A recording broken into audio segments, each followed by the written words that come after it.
Welcome to Wife Cheating Story. I hope you have an enjoyable and relaxing time listening. Let's get started. I'm a numbers guy. Always have been. There's something comforting about looking at a spreadsheet and knowing the columns, rows, and formulas won't lie to you. At least, that's what I used to believe before I learned there are things far more deceptive than a fudged ledger. But back then, about a year ago, my world felt as tidy as any bank statement I'd ever balanced. On a normal morning, I left our quiet suburban home at exactly 7:15 a.m. Felicity, my wife of 13 years, preferred to sleep in until 8 o'clock, claiming that was a luxury she earned after years of raising our daughters, Samantha and Rochelle. I didn't argue. Felicity always said she needed that extra 45 minutes to face the day. Sometimes she'd toss me a pleasant smile from under the blankets, sometimes a mild grunt. By the time I finished a quick breakfast, she'd usually drifted back to sleep. I'd kiss her on the temple and head out the door. If you'd asked me then, I'd have said Felicity was the best partner I could imagine. Practical, witty, and calm in a crisis, like a sturdy anchor keeping our household from drifting into chaos. She took care of daily chores efficiently, always had our daughters' schedules under control, and rarely complained that my career in finance demanded long hours. A perfect partner, right? I let those illusions linger in my head on that specific morning. The drive to Donovan and Hartridge investment firm, where I managed a small team, was a scenic 30-minute commute through gentle hills and rows of houses. The sky was a typical pastel dawn. I was sipping coffee and smiling, thinking about how Samantha would be starting her new volleyball club next week, and Rochelle had just made the debate team. I felt that typical fatherly pride, imagining a stable future for our girls. When I got to the office, people greeted me with the usual nods.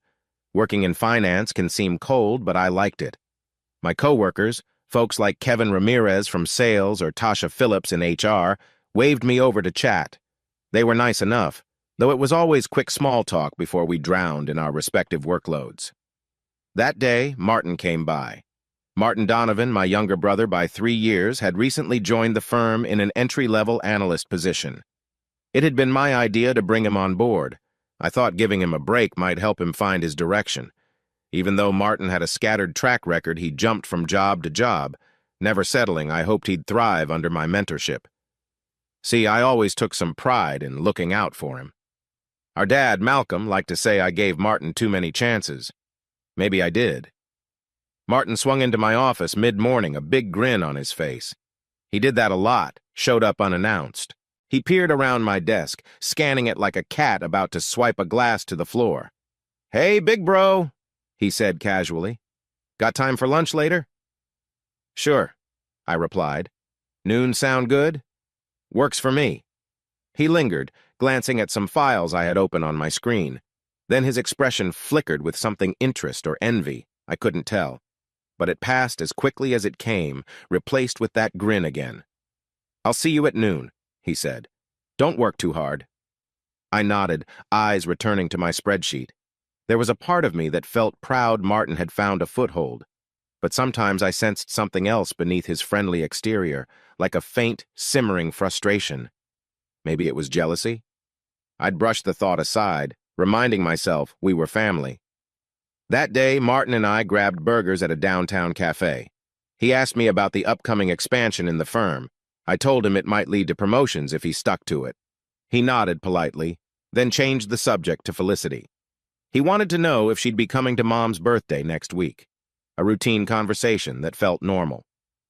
When I got home that evening, the house was lively. Samantha's textbooks were spread across the table. Rochelle was practicing lines from a school play, and Felicity was in the kitchen, humming while stirring a pot of pasta sauce. She turned, gave me a wide smile. "Hey, you," she said softly. "How was work?" I breathed in the comforting smell of tomatoes and basil. "Busy, but good." Martin's settling in. She lifted a brow.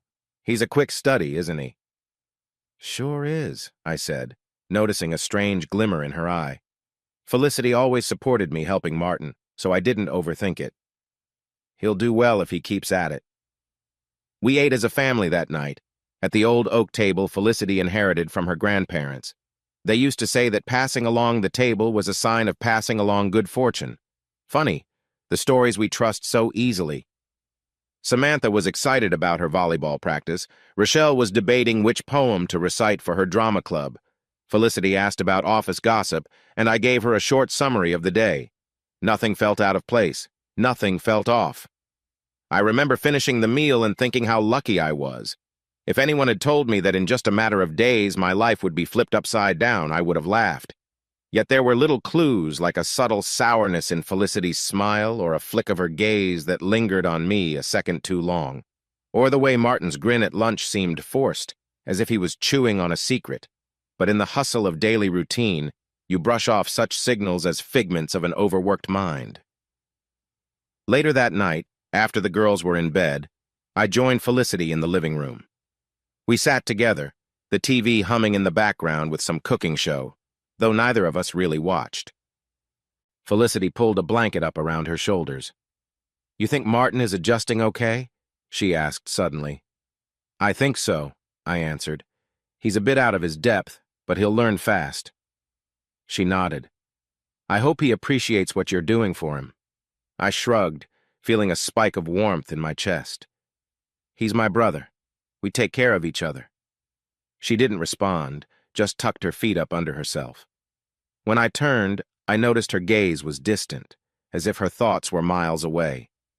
Another clue I might have caught if I hadn't been so sure everything was fine. Around 11 p.m., we headed to bed. Felicity told me goodnight, gave me a quick peck on the cheek, then rolled over. Minutes later, she seemed to be asleep. I stayed awake a bit longer, checking email on my phone, verifying some numbers for a big client. The usual. Eventually, I dozed off. That night, I slept dreamlessly, convinced my life was built on a stable, happy foundation. In retrospect, part of me wonders if Felicity was already orchestrating the chaos. Maybe she was texting Martin behind my back, making cunning plans, rewriting me as some villain in her head. Or maybe it was less methodical, more impulsive. I'll never know, not exactly. Because truthfully, all I had on my mind that night was the firm's upcoming expansion, the girls' extracurriculars, and a blissful sense of being in control. So there I was, content and naive. The illusions of a perfect life lulled me to sleep like a lullaby. If I'd been more observant, maybe I would have noticed the hush that fell over the house at strange times, or the quiet tension in Felicity's posture. But illusions are addictive. They make us feel safe, and I was definitely addicted. The next few days passed much the same. Morning coffee, the drive to work, a friendly chat with Martin, dinner with the kids, a comfortable evening with Felicity. If you zoomed out, it looked like the picture of suburban bliss. But under the glossy surface, something malignant was growing, like a hairline crack in glass, barely visible yet unstoppable. I would eventually trace everything back to those final days of ignorance and wonder how I'd overlooked so many small signs. The jokes Martin made about finally getting what he deserved in life. Felicity's odd questions about my retirement accounts. Her subtle interest in the layout of my office. All those hints that, in hindsight, spelled trouble. But at that moment, in the cozy glow of our living room lamps, I couldn't see any of it. I was only aware of how good I had it. That's the cruel trick about illusions. They feel genuine until you realize they've been conjured by someone else's hand. It's strange how a moment can rip your life apart. One day, everything's normal. The next, you find yourself standing in the wreckage of what you thought was real. For me, that moment happened on a Friday evening. I remember it was supposed to be family game night, the kind we always scheduled twice a month, so the kids could pick a board game and we'd share a few laughs. I was driving home, excited to blow off some steam. Traffic was heavier than usual. A slight drizzle tapped against the windshield. I flipped on the wipers, a little twitch in my stomach telling me I was late, and Felicity hated when I was late. But I had no idea my tardiness would be the smallest issue that night.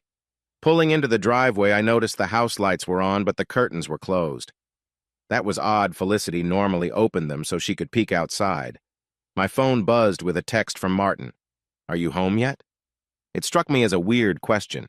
He didn't typically text me outside of office matters unless he was checking in about a weekend visit. I texted back a quick, "Just got here." Then I braced for some mild scolding from Felicity about missing the start of the game. Instead, What I found inside was like a set from a bad crime drama. The living room lamp was knocked over, glass shards on the hardwood floor. A chair was toppled, and the air felt thick, as if the house itself was holding its breath. My heart jumped. "Felicity?" I called out. No answer. "Girls?" Then Felicity appeared in the hallway. Her hair was messy, face streaked with tears. And there, across her cheek and near her left eye, was a deep bruise forming. My stomach plunged like a rock. "Felicity, oh God, what happened?" I reached for her, but she flinched away. That's when I noticed Martin standing behind her. My brother in my home, unannounced, hands pressed to Felicity's shoulders as though offering support. Samantha and Rochelle were nowhere in sight. My mind reeled, trying to piece together the scene. "Why is Martin here?" I demanded, panic biting at my throat. "Is everything okay?" Felicity's eyes flickered, full of anger and something else, fear maybe. She clutched the wall, breathing heavily. "Don't you dare come near me," she hissed. I froze. "What are you talking about?" Martin put on a stern face. "Adrian, I got a call from Felicity an hour ago.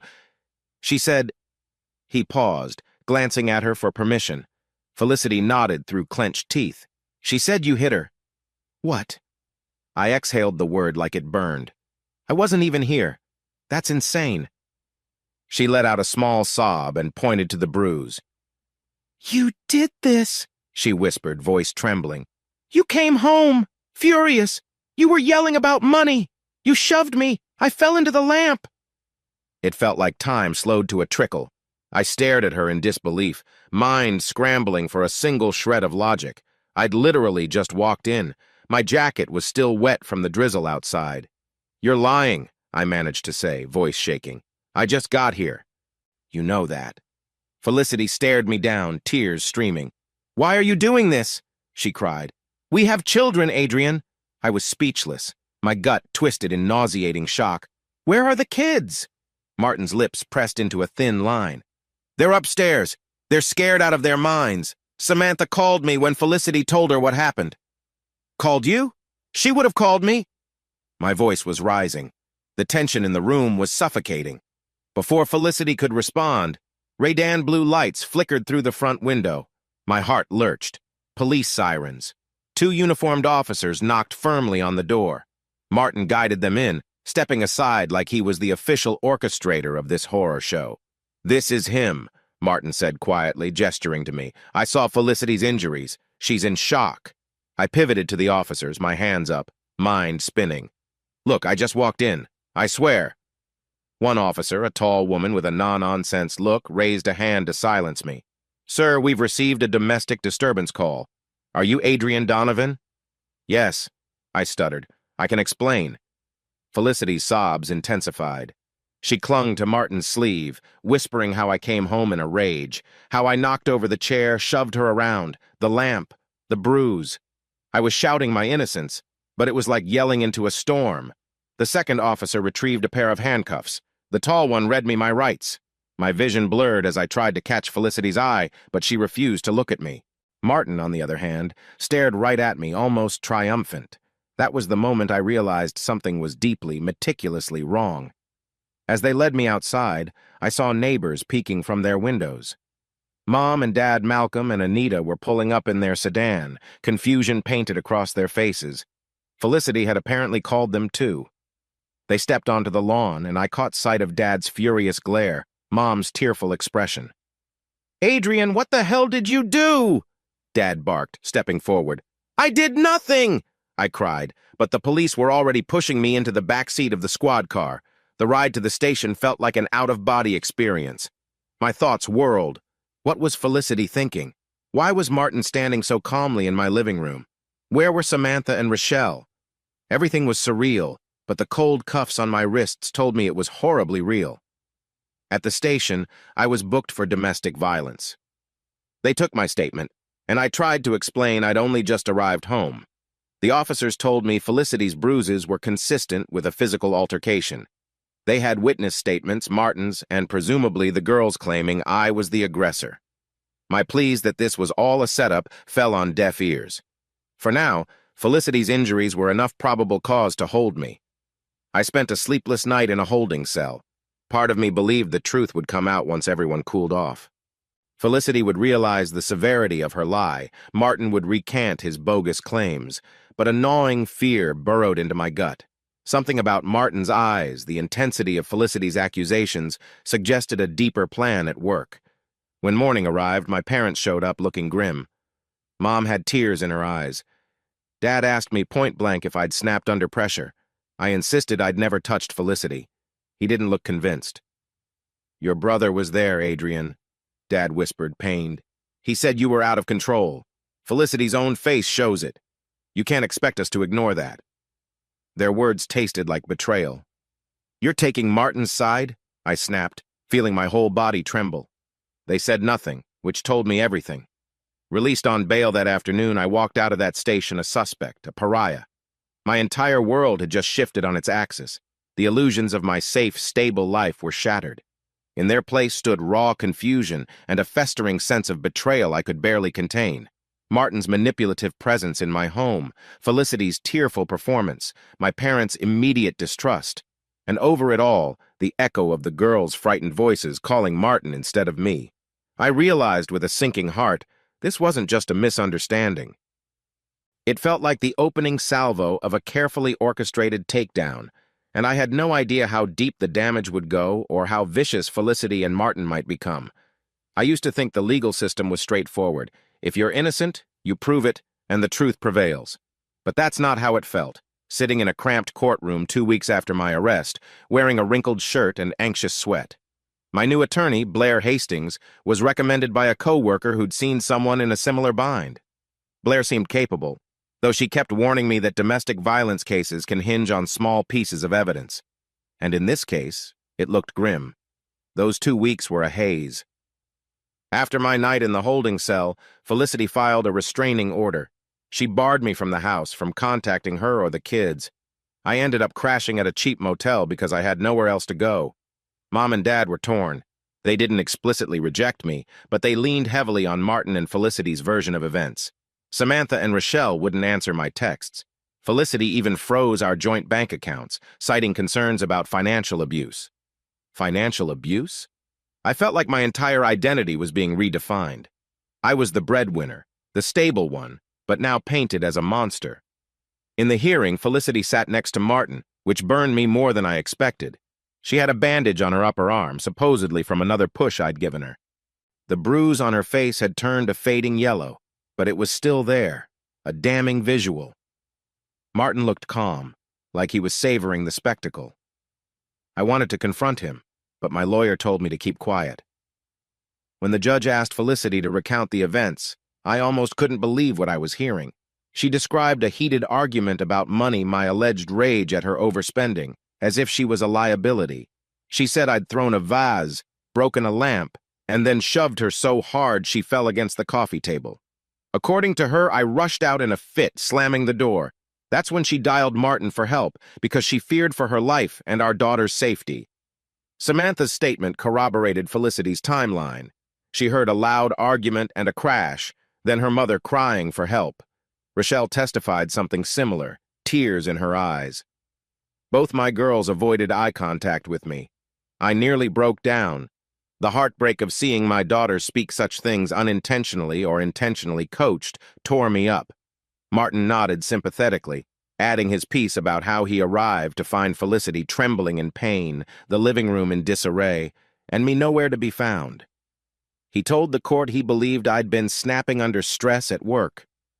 Blair rose to dispute their claims, emphasizing that I was on the road at the time the violence allegedly took place. But the prosecution argued no one could confirm my exact whereabouts, and phone records only showed me texting Martin after the alleged altercation. I had no receipts to place me anywhere else. As the hearing continued, everything I'd built, my job, reputation, fatherhood, became a question mark. Felicity presented photos of her injuries, the bruise, a few minor scrapes. The judge's face revealed concern, if not outright condemnation. Domestic abuse is taken seriously, as it should be. But here I was, pinned like an insect under a microscope, accused of the unthinkable. One of the final blows was hearing from Donovan and Hartridge's Human Resources Department. They'd put me on indefinite administrative leave, citing the seriousness of the allegations. So, in one swift motion, I lost my livelihood. My colleagues either offered empty condolences or avoided me entirely. I was effectively cut off. The official ruling came within the hour. The court extended Felicity's restraining order, demanded I vacate the marital home, and disallowed any contact with the children except through court-appointed channels. Worst of all, there was talk of a separate criminal trial for assault. Felicity looked relieved as the judge read out the decision. Martin draped an arm over her shoulder. My stomach churned, and I tasted bile in my mouth. I tried to catch the girls' attention before they left the courtroom. Samantha stared at the floor. Rochelle glanced at me for half a second, something like confusion in her eyes, then turned away. The bailiff nudged me to exit in the opposite direction.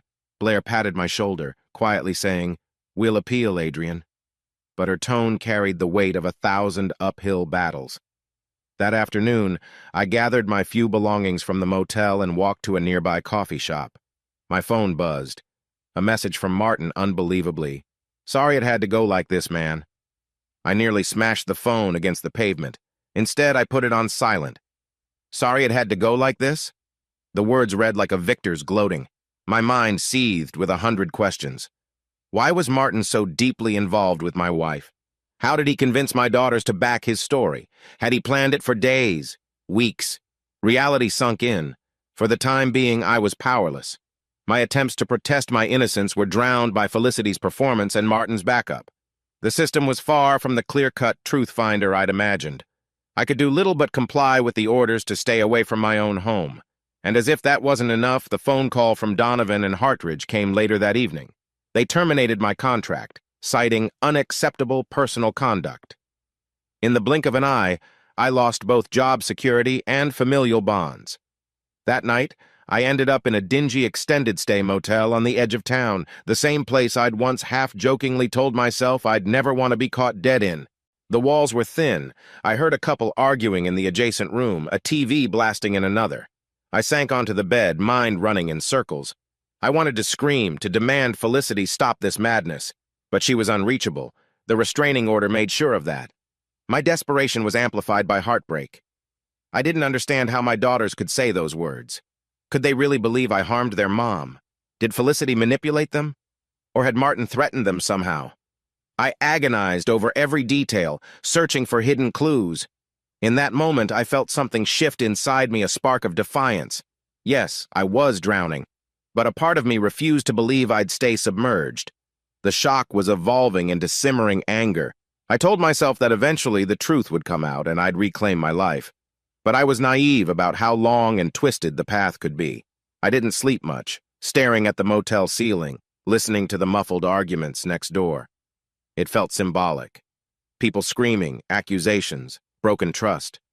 The world outside the motel's thin walls mirrored my own turmoil. By sunrise, my heart was heavy, but a sliver of determination kept me moving.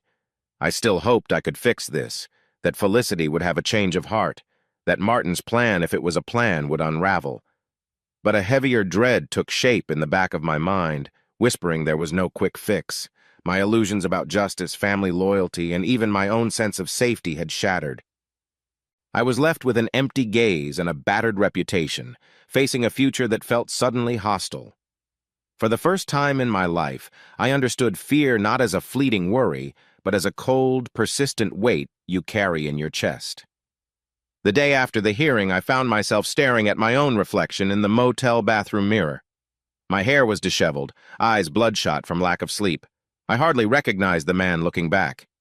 For years, I'd seen myself as the stable provider, the loyal husband, the father who always showed up for his girls.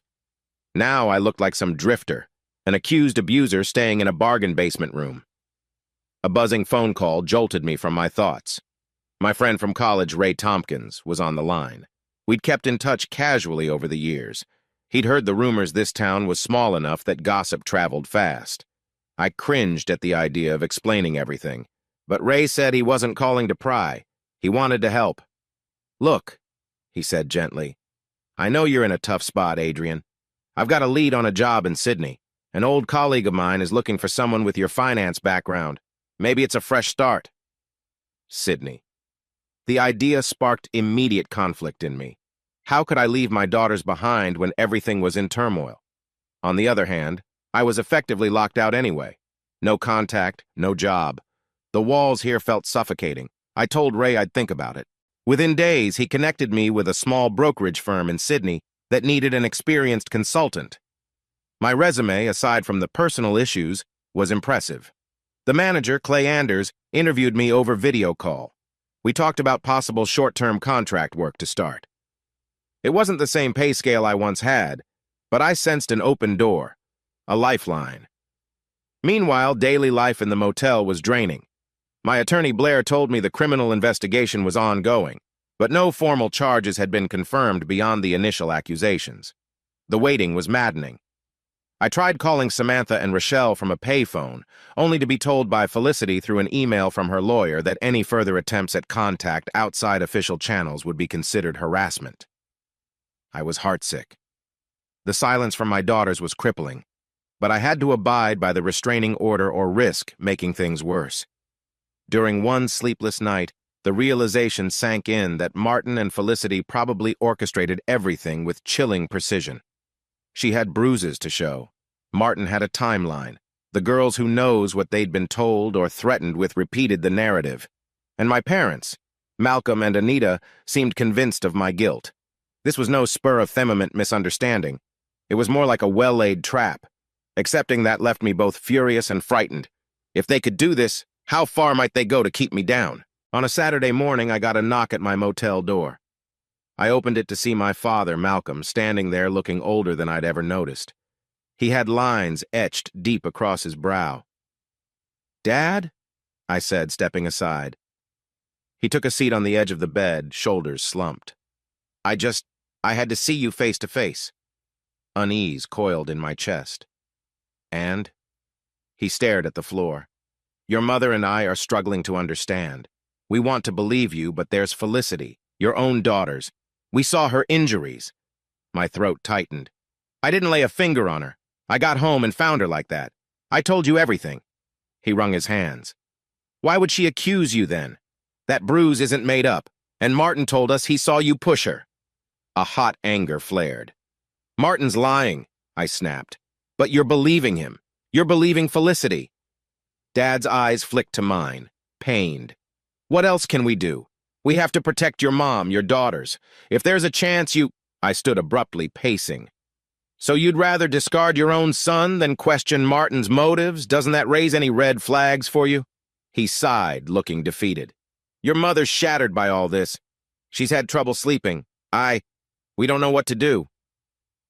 After a tense silence, Dad mumbled something about helping me if I needed money, but it felt hollow.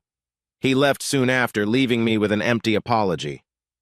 That was the last time I saw either parent face-to-face before I left for Sydney. Within a week, I decided I couldn't endure the suffocating cloud of suspicion in my hometown any longer. Blair warned me that running off might look bad, but she also acknowledged I was free to travel as no official charges prevented me. If or when I had to appear in court again, I'd return. For now, starting fresh might be my only chance at sanity. So I packed what little I had: clothes, personal documents, a laptop, and drove off. The route out of town felt eerie, like I was fleeing a war zone instead of leaving my own suburban life. Every mile that passed under my tires, I felt a nagging guilt about Samantha and Rochelle, but I was powerless to help them if I couldn't even help myself. I arrived in Sydney a day later, exhausted from the road. Ray set me up with a budget-friendly flat share for a month. The room was small, barely enough space for a bed and a desk, but at least it was better than the motel. The city lights shimmered with possibility, but I couldn't shake the sense of displacement. This wasn't a vacation, it was exile. My first meeting with Clay Anders at the brokerage firm was awkward. I wore a cheap suit, courtesy of a discount store. My once pristine dress shirts were left behind. Clay didn't ask questions about my personal situation. Ray must have hinted I was going through a divorce. I was grateful he let me skip the dreaded, "Why are you unemployed?" conversation. He only said, "Let's see what you can do," leading me into a small cubicle where I'd begin on a short contract analyzing mid-cap stocks. That afternoon, after rummaging for a passable lunch, I sat at the desk staring at Excel spreadsheets. The hum of overhead fluorescent lights was a reminder this was a step down from my former managerial post, but at least it was stable ground to stand on. A few employees drifted by, nodding polite hellos. I quickly realized I wasn't in a place to make friends easily. The deep ache of betrayal back home overshadowed everything, making casual office banter feel pointless. As evening arrived, I shut down my computer, said a quiet goodbye to Clay, and rode the elevator down alone.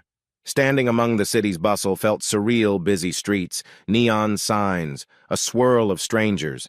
Nobody knew me here. Nobody cared about the scandal that was turning my life to ashes. That anonymity was both a relief and a source of loneliness.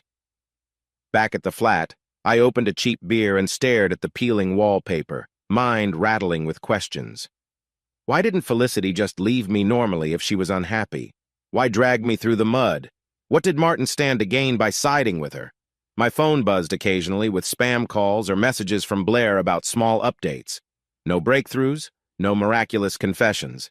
The weight of it all pressed on my chest. Eventually, I sat up and looked in the mirror on the back of the closet door. My reflection was still hollow-eyed, but now there was a flicker of determination behind it. I thought, I'll survive this. I have to. For Samantha and Rochelle, for my own shattered sense of self, I had to keep moving forward. At that moment, I resolved that I wouldn't stay at rock bottom forever. If Felicity and Martin had a scheme to break me, they'd need more than this initial strike. I didn't realize then that forging a new path in Sydney would be the start of something bigger, a slow, methodical climb from despair toward clarity. But I did sense that I was done mourning my old life. Sure, I was exiled and battered, but I was still breathing. My final act before going to sleep was to jot down one note to myself on a piece of scratch paper. Find the truth. I pinned it to the wall, an anchor in my newly chaotic world. At a tiny table beside a glass wall overlooking busy Sydney streets, I tried to drink my coffee without flinching at every passing stranger. 2 days ago, I started as a contract consultant for a modest brokerage firm called Saxon Capital Partners. It's a far cry from my old managerial post, but the paycheck might keep me afloat.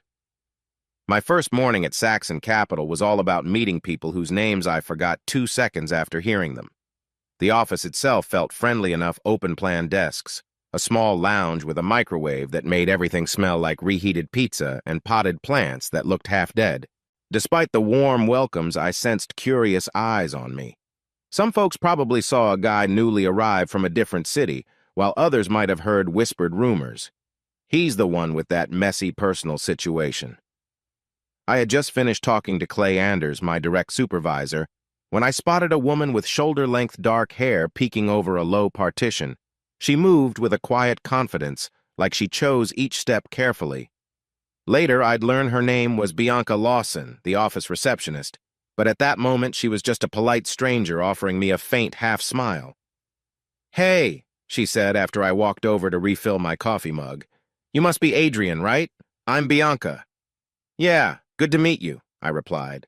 Up close, she had steady brown eyes and a calm demeanor, though something behind them hinted at an underlying sadness. "You too." She hesitated, reading my body language. "If you need any office supplies or, want help navigating the place, I'm your go-to." "Great." I tried mustering a more convincing grin. I sensed a flicker of curiosity in Bianca, like she wanted to say something more. Instead, she offered a gentle nod and returned to her desk, leaving me with the impression she wasn't the usual front desk greeter. There was an unspoken empathy in her expression, an understanding beyond standard office courtesy. When lunchtime rolled around, I headed out to a quiet bench behind the building, avoiding the chatter of my coworkers.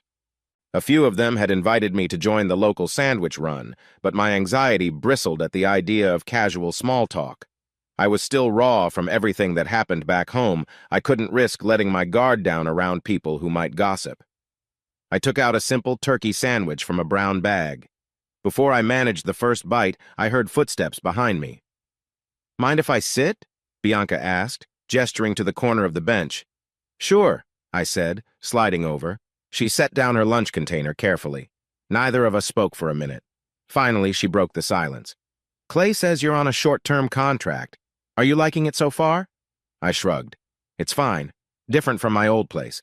A bit smaller, which I guess is nice. She nodded. We're cozy. People keep track of each other here, for better or worse. I caught her sideways glance like she was testing my reaction to the idea of coworkers monitoring each other. I'm not used to that, I admitted, but hopefully it means folks are supportive.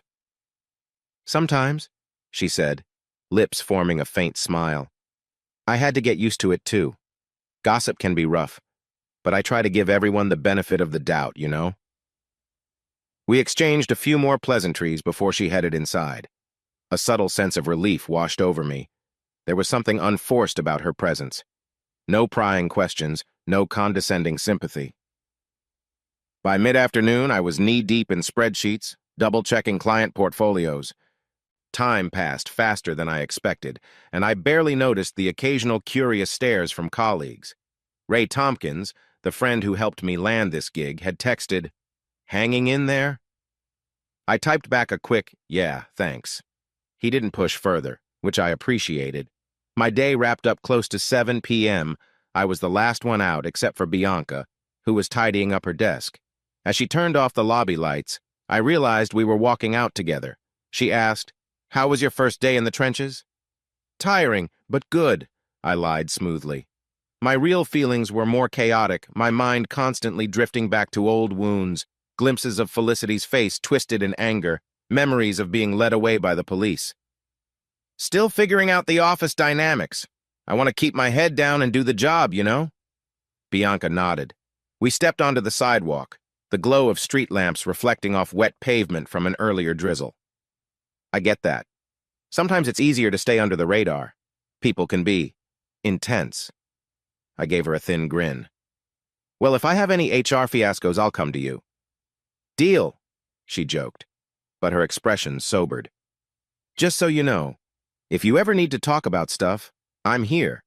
It's not my official job description, but I'm a decent listener." I swallowed the urge to say thanks, but no thanks.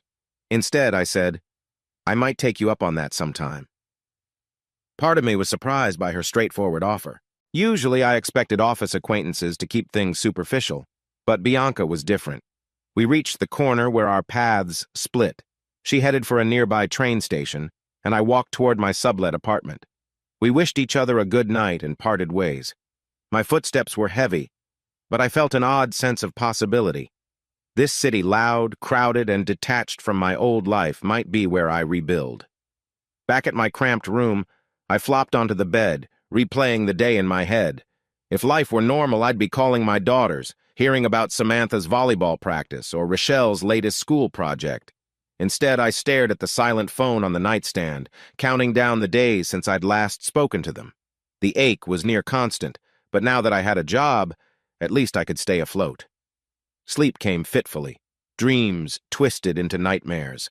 Felicity's face appeared, contorted in false terror, Martin standing behind her with that smug expression. My old home's living room lamp smashed on the floor. Then Bianca's face flickered in the chaos, offering a quiet sense of calm. I jolted awake with my heart pounding. The digital clock showed 3:12 a.m. I spent the rest of the early morning hours drafting mental plans, nothing close to revenge, just me trying to figure out how to clear my name in the future. But those thoughts got tangled in bitterness and confusion.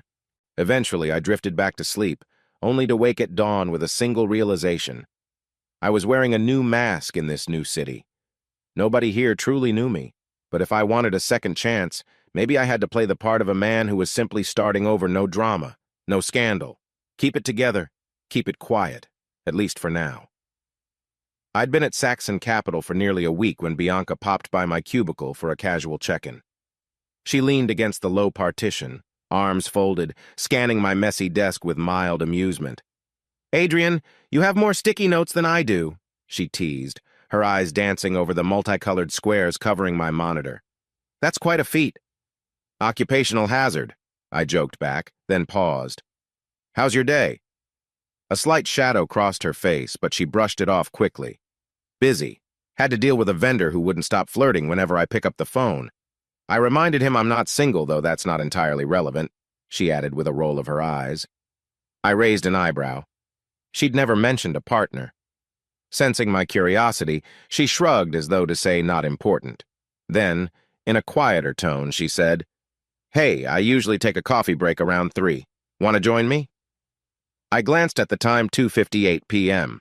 "Sure," I replied, saving my work. Part of me wanted to keep burying myself in spreadsheets, but her open invitation felt necessary somehow. We ended up on the small balcony behind the building, which overlooked a narrow alley and the backs of neighboring offices. Not exactly scenic, but at least it was private. Bianca took a sip of her latte, looking thoughtful. She started, "I've been meaning to ask, how do you like working here so far, really?" I gave her a measured answer. "It's fine. People are pleasant enough. Clay's straightforward. I can't complain."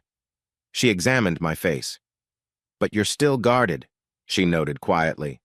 "Hard not to be," I admitted. I caught myself, not sure how much to share. After a moment, I offered a half-truth. "I've had a rough year." Bianca exhaled slowly, eyes flicking to a distant rooftop.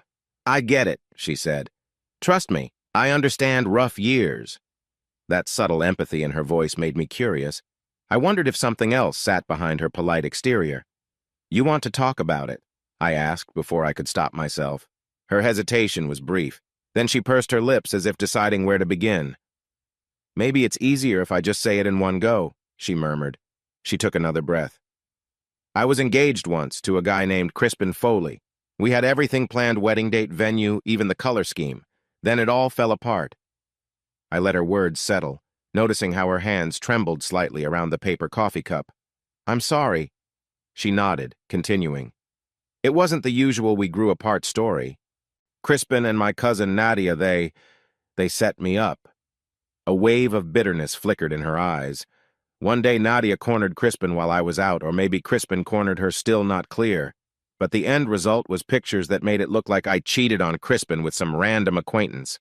They spread those around my family, turned everyone against me. My own cousin.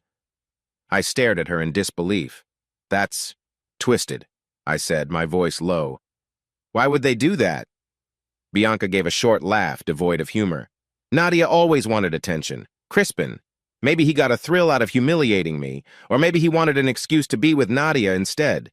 The point is, they painted me as the cheating fiancé so Crispin could walk away looking like a victim and Nadia could swoop in as his new flame. My parents, especially my mom, refused to believe I was innocent. They were convinced Crispin was a saint." A sharp pang of empathy struck me. The parallels to my own nightmare were uncanny. "So you moved away from them?" She shrugged. "Yeah, eventually. But I'm still here in Sydney, just on the other side of the city. My family is scattered. A handful believe me, but the rest, well, I guess they prefer Crispin's version because it's more dramatic." We stood there in silence. The neon sign from the building across the alley clicked on, washing our faces in a dull red glow. I could practically taste her regret and anger in the air. My voice was barely above a whisper. "That must have been horrible." "It was," she admitted, eyes glistening but no tears falling. "I lost my engagement, my reputation, and half my family's trust in one go." She paused, focusing on me. "I don't share this story a lot, but something about you. I don't know. I sense a similar weight." I swallowed. For the first time in a while, I felt the urge to reveal more than just surface-level details, but fear still clenched my chest. Not yet, I told myself. Soon, maybe. Still, I offered her a small piece. "It sounds like we've both been burned in ways that mess with your head. I can relate, in a sense." She nodded slowly, grateful that I didn't pry for explicit details. "It's tough to go on acting like everything's fine, especially when the gossip mill loves a scandal," she said with a shaky smile. "So if you ever need a friend who won't judge, I'm around." "Same here," I replied. My heart pounded a bit faster, sensing an unspoken bond taking shape between us. Just then, the balcony door slid open, and Kevin Merrill, a junior analyst, poked his head out. "Oh, sorry," he muttered, seemingly embarrassed to interrupt. "Bianca, phone call for you at the desk. Some vendor issue." She rolled her eyes good-naturedly. "All right, thanks." As Kevin disappeared, Bianca turned back to me. "Duty calls." "Thanks for listening, Adrian." I nodded, managing a quiet smile. Anytime. When she left, I found myself standing there for another minute, the coffee turning lukewarm in my hand. My mind spun. Crispin and Nadia's plot, how it unraveled Bianca's life, mirrored what Felicity and Martin had done to me, tarnishing my image, ripping away trust. We were two people drifting in a strange limbo, each carrying a betrayal that didn't fit the usual box of heartbreak. Eventually, I headed back in. I had numbers to finalize, but my thoughts were miles away. Something about Bianca's quiet disclosure energized me and unhinged me at the same time. It felt good not to be the only lonely soul in the office, but it also reminded me how lies can bury the innocent in a mountain of suspicion, leaving scars that never fully vanish. That evening, when the day ended, Bianca shot me a small smile across the lobby as I passed. It was a look that said, "Thanks for not judging." I gave a tiny nod. In that moment, I realized her burdens made me feel less isolated. Perhaps we could offer each other the empathy both of us had been denied by those we once trusted most.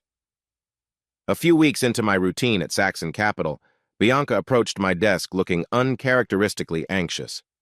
It was early Monday morning, and the usual office chatter was alive colleagues grumbling about the weekend being too short, Clay complaining about an upcoming audit, phones ringing. But Bianca had an unusual tension in her posture as she hovered near my cubicle. "Adrian," she said softly, "I know this is probably too personal, but I have a favor to ask." My pulse kicked up. "Sure, what's up?" She fiddled with the edge of a file folder. "It's my cousin's wedding next Saturday, different cousin from Nadia. Just to be clear, and I'm sort of dreading it. This side of the family. They still blame me for the fiasco with Crispin. But I feel obligated to go, especially since my aunt asked me to help her with last-minute details. I could really use moral support." Her eyes flicked over my face, unsure if she was overstepping. Part of me wanted to say I barely know you, but I remembered the sting of my own isolation. "So you want me to come along?" She let out a breath, half relieved. "Yes, as a friend. If you're free, obviously."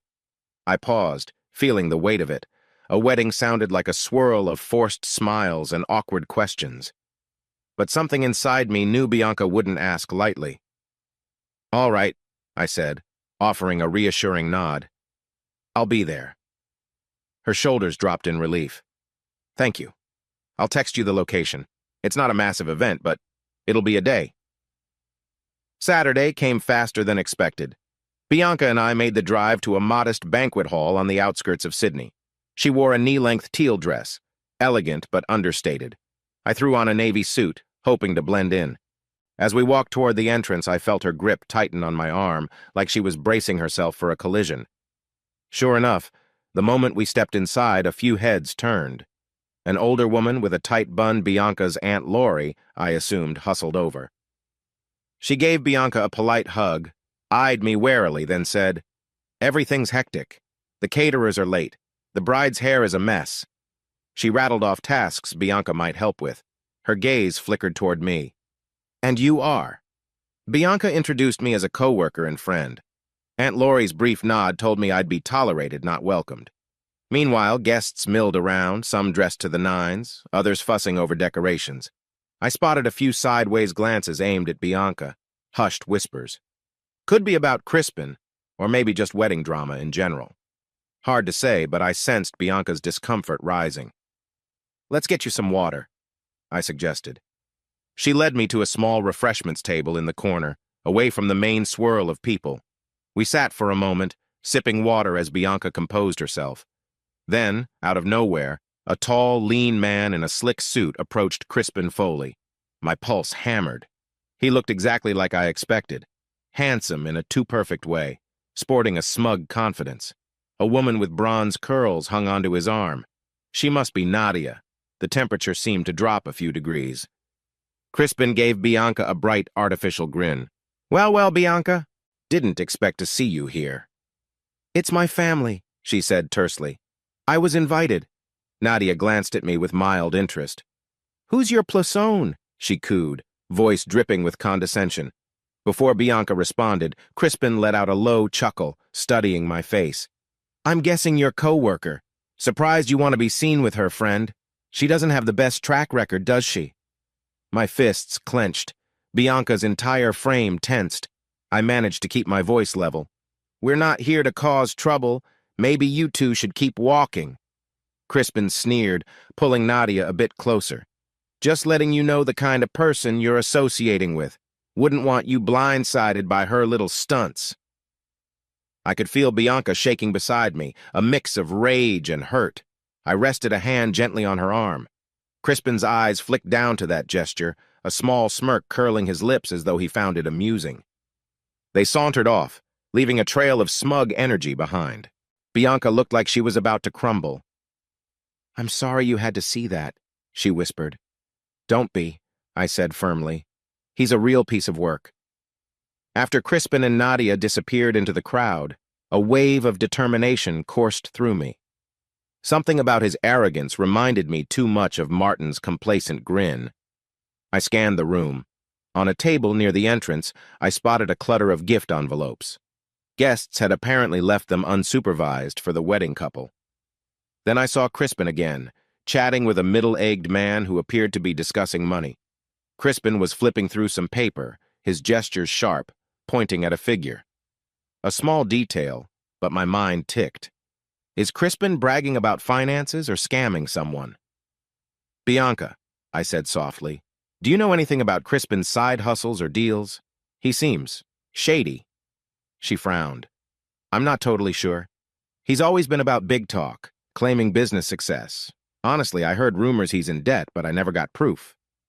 I recalled the false accusations Felicity pinned on me, aided by Martin's lies. Gossip sometimes holds grains of truth. The idea that Crispin might be involved in shady deals or forging documents ignited my curiosity. Perhaps that's how he manipulated Bianca's family, persuading them with smooth talking about finances and forging evidence of her infidelity. As the wedding ceremony began, we settled into the back row, trying to stay inconspicuous. All the while, Crispin sat near the front with Nadia, occasionally glancing over his shoulder. If he was so confident Bianca was no threat, why keep checking on her? After the formalities, we moved into a side room for the reception. Some folks began dancing, others ate from the buffet. Bianca and I found ourselves near a door that led to a small veranda. She took my hand, guiding me outside for a breather. "There's something I want to do," she said, voice trembling with unspent frustration. "I want to expose him. It might not fix everything, but I'm sick of him acting like he's the victim." My gut clenched in agreement. "I get it. But do you have any proof, anything that reveals he and Nadia schemed?" Bianca looked torn. "I have old texts from Nadia's phone, which I secretly screenshotted months ago. In them, Nadia implied Crispin was playing me, that they were staging something, but it wasn't enough to sway my parents. They thought I fabricated them. Crispin was so good at twisting the story." I mulled it over, scanning Crispin's figure in the distance. He was swirling champagne and smirking at some hapless relative.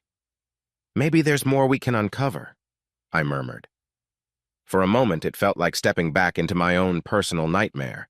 The lies Felicity told, the evidence Martin must have faked or twisted. But here, I had a chance to help Bianca do what I couldn't do in my own case, unmask a snake before it was too late. While Bianca helped her aunt for a few minutes with some wedding detail, I quietly trailed Crispin. He was out of sight, heading into a corridor that presumably led to staff rooms. Pushing aside a pang of guilt, I eavesdropped from around a corner. The conversation was faint, but I caught Crispin telling a caterer something about covering the rest of the bill soon and a complaint about Nadia's spending. Not a smoking gun, but Crispin's tone was hushed and anxious. My instincts blared that he might not be as financially stable as he boasted. Later, when Crispin and Nadia attempted to corner Bianca again, I subtly interrupted, making Crispin lose his train of thought. Bianca mustered a direct confrontation, mentioning the old texts, threatening to show them around if Crispin didn't back off. Crispin's face paled, then twisted in anger. "Don't you dare," he hissed, stepping toward her. For a split second, he looked truly menacing. I stepped in, blocking him with my arm. Nadia pulled him back, muttering for him to keep calm. That altercation was short, but enough to create a stir among the guests. People cast uneasy glances. Crispin yanked Nadia away, storming out with curses under his breath. By the end of the night, Bianca and I stood by the exit, the overhead lights dimming as the staff cleaned up. Despite the tension, she appeared relieved. "Thank you," she whispered, "for stepping in." I gave her a small grin. "Anytime." For the first time in a long while, I felt a spark of satisfaction.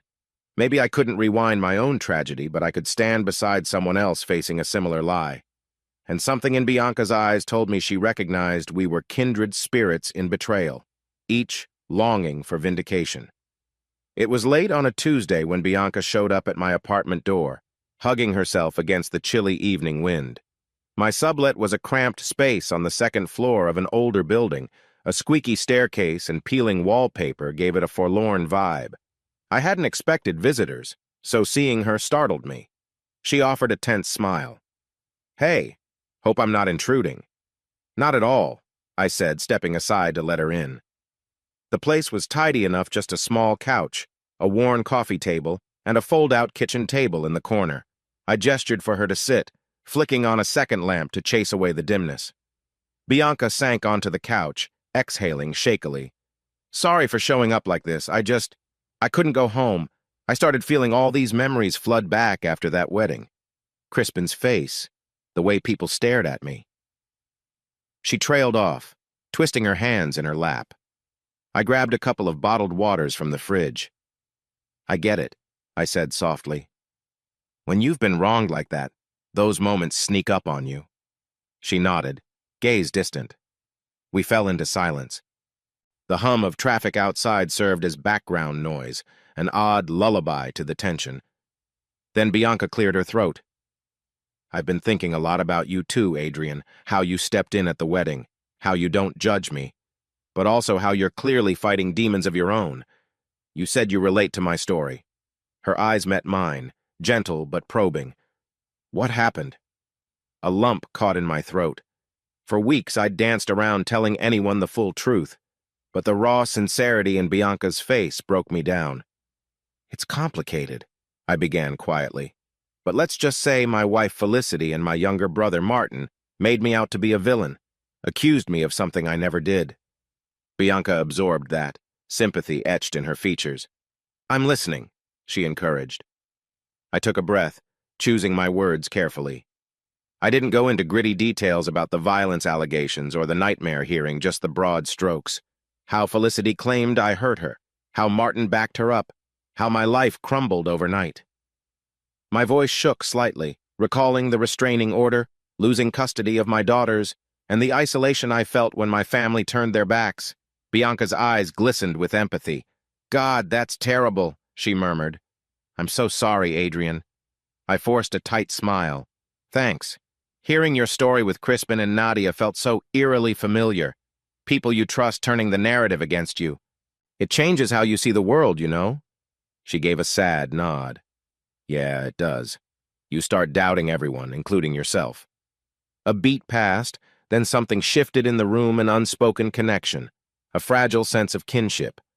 Two people haunted by betrayal, each left with scars. We were like castaways clinging to separate bits of wreckage, only to realize we might keep each other afloat. "Guess that makes us both survivors," I said, attempting a weak laugh. Her returning smile was warm, yet bittersweet. "Funny how misery loves company, huh?" I moved closer, lowering my voice. "For what it's worth, I don't think either of us deserves the label miserable. We got stuck with poisonous people. That's not on us." Bianca's breath hitched. "You're right. Still feels like we're carrying the wreckage, though."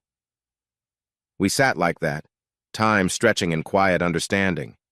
Outside, the city lights blinked, cars whooshed by. In the hush of my living room, it felt like we'd built a tiny fortress where we could let our guard down without fear of judgment. At some point, her hand found mine, fingers lacing gently. There was a hesitance in her touch, as if she was testing to see if I'd recoil. But I didn't.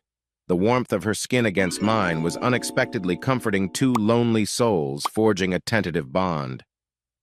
I cleared my throat, conscious of how personal this felt.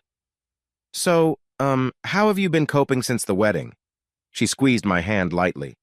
It made me realize Crispin still has so much power over my reputation. Even though we're done, he's out there spinning tales.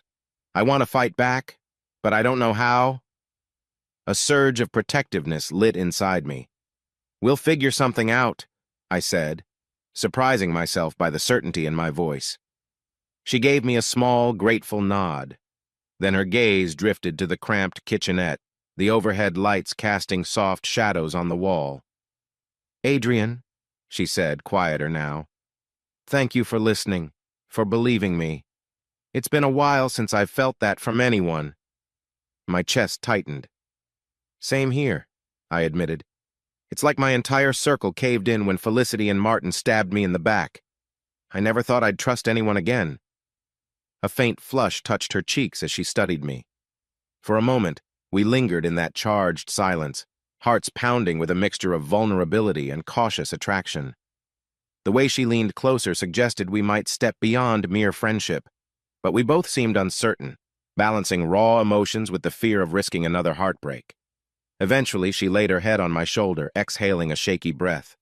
I wrapped an arm around her, more an act of comfort than anything else. We stayed like that, exchanging quiet confessions about sleepless nights and the nightmares betrayal leaves behind. When it got late, I offered to walk her home or call a cab, but she insisted she felt safe with me. I set up the pull-out couch with fresh blankets, aware of the tension in the air, but also not wanting to rush any boundaries. We said goodnight. I retreated to my small bedroom, leaving the door ajar in case she needed anything. Lying awake, I thought about how odd it was to feel so connected to someone I'd known only a short while. Maybe that's what shared trauma does. It binds you quickly, forging empathy in place of suspicion. In the morning, light seeped through the blinds. I found Bianca already awake, sipping water and gazing out my narrow window. She turned when she heard my footsteps, offering a half smile. "Hey," she said softly. "I should probably get going soon. Get a change of clothes before work." I nodded, not wanting to pry into her lingering sadness. "Thanks for trusting me enough to open up," I told her, voice husky with morning grogginess. Her gaze locked onto mine, full of gratitude and something deeper. "Same. I feel like we could help each other heal, you know?" I swallowed around a sudden lump in my throat. "I think so, too." That day at the office, we didn't flaunt our closeness or dramatically shift our dynamic. But there was a new understanding between us, a quiet alliance. We were two broken souls, each battered by betrayal, now vowing at least silently to stand by each other. It wasn't about romance or lust, it was about survival and finding a fragment of hope in a world that had once turned its back on us. We didn't have a formal plan.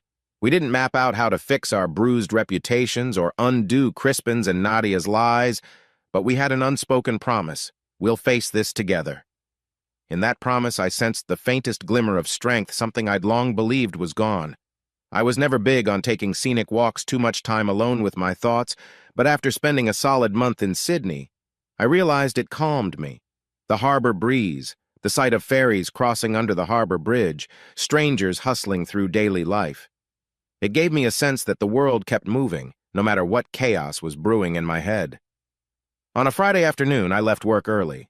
Bianca stayed behind to wrap up some final calls, so I decided to do one of those harbor walks. I turned off my phone notifications, letting the city's hum fill my ears. My mind drifted to how close Bianca and I had become. We'd text casually during the day, share dinner a couple of times each week, yet we hadn't labeled anything beyond friendship. It was complicated, but in a comforting way. As I rounded a corner near a popular cafe strip, I spotted three familiar silhouettes at an outdoor table. My father, Malcolm, perched stiffly in a collared shirt he rarely wore. My mother, Anita, fiddling with her teacup. And between them, two young women. Even from a distance, I recognized them as my daughters Samantha and Rochelle, though older, more grown-up than the last time I'd seen them. My heart hammered against my ribs. I froze. It had been months since our last painful courtroom clash, longer still since we'd shared anything resembling normal family time. The memory of Samantha refusing to make eye contact in court came roaring back, the sound of Rochelle trembling through her testimony. What were they doing in Sydney? A surge of conflicting emotions pulsed through me. Part of me wanted to sprint away, bury myself in anonymity. Another part yearned to run over, call out to them, hold my daughters tight. My feet stayed rooted to the sidewalk, torn between the two impulses. Then Samantha glanced up, and our eyes locked. She stiffened. I half expected her to wave me off or turn away, but the expression on her face wasn't disgust or anger. It looked more like shock, maybe even guilt. Anita noticed and turned to see what caught Samantha's gaze. Her jaw fell open slightly. Malcolm twisted in his chair, brows furrowing when he realized it was me. Rochelle was the last to notice. Her eyes widened in recognition. None of them immediately rushed me, but none of them fled either. Taking a shaky breath, I approached. My legs felt like concrete. Dad was the first to speak. Adrian. A single word, spoken quietly with a mixture of regret and relief. I couldn't decipher if it was welcome or mere acknowledgement. Mom's voice trembled. "We didn't expect to see you here, son." My daughter said nothing, but I caught Rochelle swallowing hard. Samantha shifted in her seat, eyes darting toward me. She looked older, 19 now maybe. Rochelle, a year younger, was growing into her own personality. Their faces carried heartbreak I recognized as my own reflection. "I didn't expect to see you either," I managed, trying not to choke on my words. "Why are you in Sydney?" Dad glanced at the table. "Visiting Harriet," he mumbled, referring to my younger sister who apparently lived in the area. "We came a day early to let Samantha and Rochelle see the city." The weight of unspoken history pressed on us. I had 1,000 questions, chief among them. Did Felicity or Martin come too? But I feared the answer. A swirl of tension hung in the air. Then Rochelle abruptly stood, her eyes brimming. "Dad," she whispered, "could we talk?" My pulse stuttered. It was the first time I'd heard either daughter call me Dad in far too long. Gaze flicking from Rochelle to Samantha, I managed to nod. "Yeah, we can talk." A few awkward seconds passed. Mom looked like she might burst into tears. Samantha grabbed Rochelle's hand beneath the table as though for support. Dad cleared his throat. "We booked a place near Darling Harbor," he offered. "But maybe we can meet somewhere neutral?" Neutral. The word jabbed me with a sense of how fractured our family had become. "There's a small park a few blocks away," I said. "But I may be another day." Samantha squeezed her sister's hand. "We're here until Monday," she said quietly. "Could we see you tomorrow?" Mom patted her chest like her heart was racing. "I want that too, Adrian." I inhaled, nerves thrumming. "All right," I said. "Tomorrow late morning? Let's say the coffee shop near the museum." A faint glimmer of relief played across Dad's face. Mom gave a tearful nod. Samantha forced a small smile while Rochelle just looked overwhelmed. That was that. A minute later, we parted. No hugs, no big scenes, just a promise to meet tomorrow. I stumbled away from the cafe, emotions swirling like a whirlpool. My parents didn't spew accusations. My daughters looked uncertain rather than condemning. Was it possible they had doubts about Felicity's story? The idea seemed too good to be true, but I felt a faint spark. That evening, Bianca called. I was still pacing my tiny apartment, mind spinning. "You sound rattled," she said gently. "Bad day?" I told her about seeing my family. Her silence spoke volumes. She knew exactly how big a bombshell that was. "Adrian," she said quietly, "this could be a chance. They must have come for a reason." I let out a trembling sigh. "I'm terrified. What if it's more heartbreak? I can't take it." Bianca's voice was firm with empathy. "Sometimes heartbreak is the price we pay for closure or progress. You don't have to do this alone. Call me any time, or I can even come along for moral support, though I get that might be awkward." Her offer calmed the swirling panic in my chest. "Thank you," I whispered. "It means a lot." I barely slept that night. Flashbacks of the court hearing blended with memories of simpler times. Samantha's 10th birthday party, Rochelle's first softball game. I remembered Felicity's face at each milestone, smiling so convincingly. Now it felt like a dream or an elaborate lie. The next morning I mustered my courage and headed out to meet them as planned. Walking toward the museum cafe, I spotted Bianca leaning against a lamppost, arms folded over a plain blouse. I blinked in surprise. She raised a hand in greeting. "Thought you might need a friend around, even if I just wait outside while you talk to them." My heart clenched with gratitude. I stepped closer, lowering my voice. "Thank you," I said again. She simply nodded. That was Bianca, quiet, supportive, no fuss. Inside the cafe, the decor was bright and airy, a stark contrast to my inner turmoil. My parents and daughters were already seated at a corner table. I noticed how Dad's hair seemed grayer than before. Mom's eyes flicked to the door when she spotted me, and she gave a wobbly half wave. I approached, and Samantha actually stood up, arms stiff, like she wasn't sure if a handshake or a hug was appropriate. In the end, we exchanged a brief, awkward embrace. Rochelle followed suit, her eyes brimming with emotion. Then we all sat, every muscle in my body tense. My father cleared his throat. "Thanks for agreeing to see us." His voice shook with uncharacteristic vulnerability. "Yeah, My mouth felt dry. "I guess I'd like to know why now?" Mom opened her mouth, but Samantha jumped in first. "Because her voice cracked. "We've started to see some things about Martin that don't add up." My breath caught. I glanced at Dad and Mom. Their expressions confirmed they'd arrived at the same understanding. A swirl of relief and dread hit me. This was the beginning of something. The question was, would it heal or wound me further? We relocated to a quieter nook of the cafe once it got crowded. I sat across from Samantha and Rochelle with Mom and Dad on either side. The coffee in front of me went cold. I had zero appetite. Finally, Samantha took a breath and spoke in halting words. "Dad, at the hearing I said a bunch of things I was sure were true." She ran a hand through her hair, frustration evident. "But after a while, it just didn't sit right. Mom's stories kept shifting. She told me and Rochelle different versions of how you attacked her." Rochelle chimed in softly, tears edging her voice. "And Martin was always around the house. He'd whisper to Mom and lock doors for private talks. We overheard them laughing about how easy it was to stage stuff." My heart thundered. They'd overheard Martin and Felicity admitting to staging something? That matched my darkest suspicions, but hearing it from my daughters' mouths felt surreal. Mom reached over, resting a hand on Rochelle's wrist. She said, "Girls, maybe Adrian needs to hear the rest." Her own voice quivering. She looked at me with damp eyes. "We're so sorry, Adrian. Malcolm and I heard rumors about Felicity's bruises not matching her timeline, but we were so convinced you snapped." Samantha's gaze dropped. "We didn't question it because we trusted Mom." A swirl of fury and hurt shot through me. I wanted to rant about how they'd let me stand alone, watch me get arrested, stripped of my dignity. But anger tangled with relief that they'd begun to see the truth. "I'm not going to pretend it's easy hearing this," I said, voice catching. "But thank you for telling me." Rochelle wiped a tear with the back of her hand. "We want to fix things, Dad, if you'll let us." I took a shaky breath. My body tensed with a mixture of heartbreak and overwhelming relief. Yes, I'd like that." My words sounded small, but inside I felt a cracked door letting in a sliver of sunlight.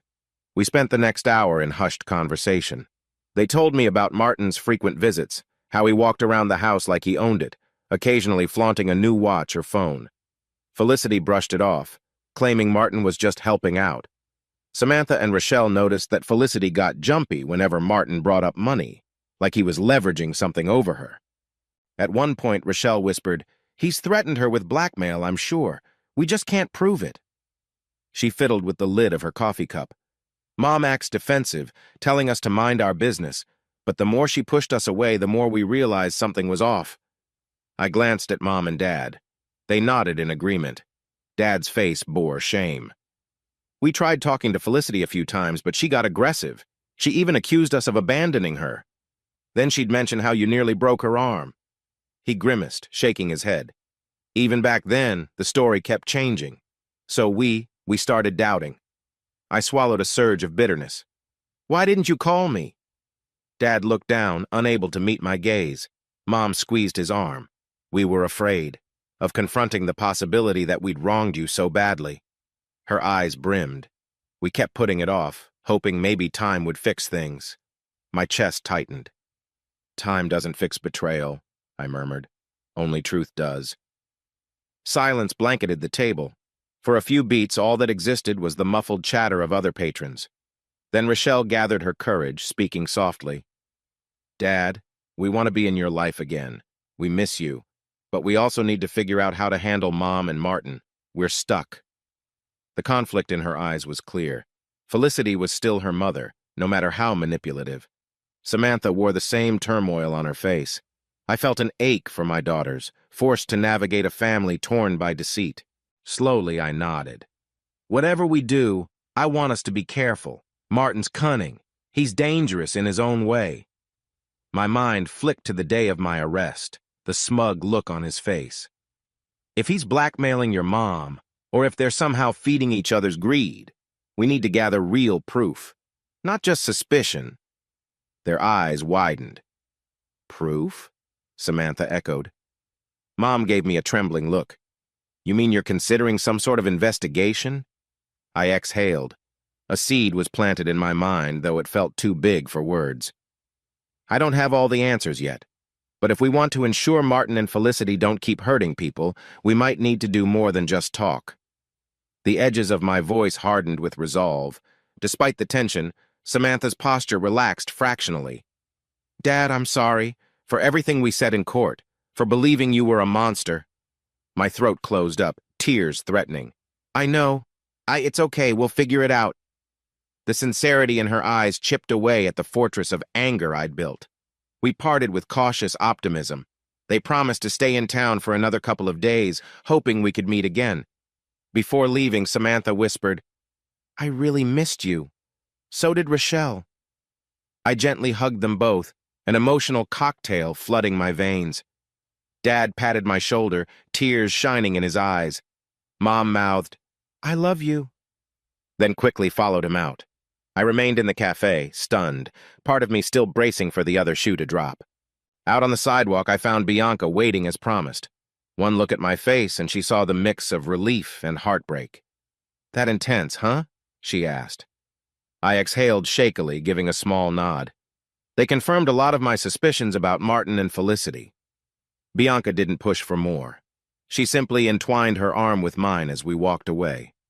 That's a start, she whispered. Small steps, Adrian. In that moment, the swirl of confusion felt a bit more bearable. I had lost so much, but if my daughters were truly seeing the truth, it might be my first real step toward reclaiming my life and setting the stage for something bigger than just clearing my name. The idea that Martin and Felicity could keep orchestrating lies spurred a deep sense of urgency in me. That night, I texted Samantha, just a simple, thanks for talking. Let's meet again tomorrow if you can. To my surprise, she replied within minutes, yes, we want to. Let's talk more. The next morning, I woke with a renewed sense of purpose. The trembling dread in my stomach was overshadowed by a flicker of defiance. Martin might think he has the upper hand, but this time, he wasn't dealing with the same docile Adrian who cowered when the police came. I wasn't sure yet how to unravel his schemes, but for the first time in a long time, I felt a sliver of hope. The day after reconnecting with my daughters, I arranged a casual lunch with them, and unexpectedly, my parents joined. We picked a modest bistro downtown, corner booth for some privacy. I noticed Samantha and Rochelle exchanged uneasy glances, as if they'd practiced how to share difficult news. We skimmed the menu, but no one felt like eating much. Dad was the first to speak up once the server left us. Your mother and I, we want you to know we deeply regret taking Felicity's side so quickly. It's not an excuse, but we were blindsided by the bruises, and Martin was so adamant about your violence. He sighed. We should have given you the benefit of the doubt. I studied the lines on Dad's face. The man who once lectured me about personal responsibility now looked frail, remorseful. It's done, I said carefully, hiding the tremor in my voice. We can't change it, but I need honesty moving forward. Mom nodded vigorously.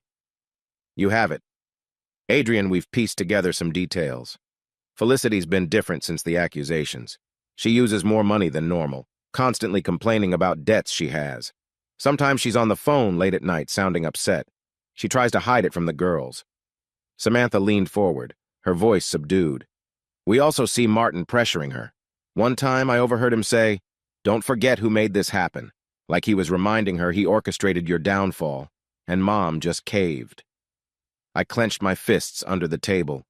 He's controlling her with fear, blackmail maybe. Or they're co-conspirators and she's too deep to back out. Rochelle fiddled with a straw wrapper. "There's more," she said, voice trembling. "Mom used to do small hints like, don't ever mention that day in detail to anyone, even the police, because it'll hurt your father more." At first, we thought it was her protecting us from re-traumatizing ourselves. Now it sounds like she was covering her tracks. She didn't want us to slip up and reveal contradictory facts. A white-hot anger burned inside me, imagining Felicity coaching my daughters, warping their view of reality. I took a steadying breath. I'm not surprised. She and Martin must have fabricated an entire timeline of events. Dad cleared his throat.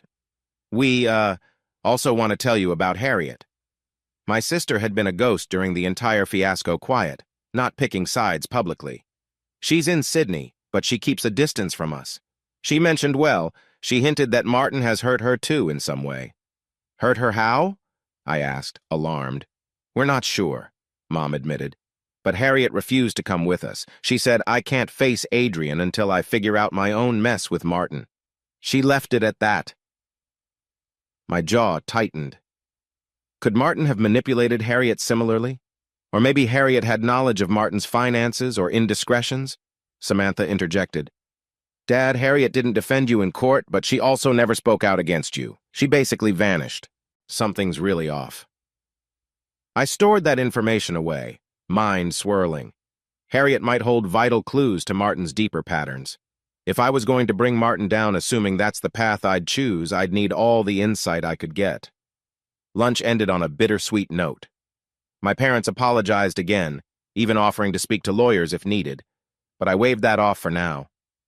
My daughters parted with me outside, giving me tentative hugs. The tears brimming in their eyes told me we'd all been wounded by Felicity's manipulations. Later that evening, back at my apartment, I relayed everything to Bianca. We sat on my worn-out couch, the overhead light giving off a dim glow. She listened intently, arms hugging her knees. So Harriet might have some secrets about Martin, Bianca mused aloud.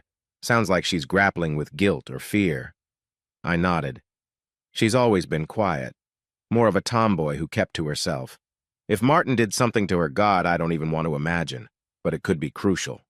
Bianca inhaled, expression taut.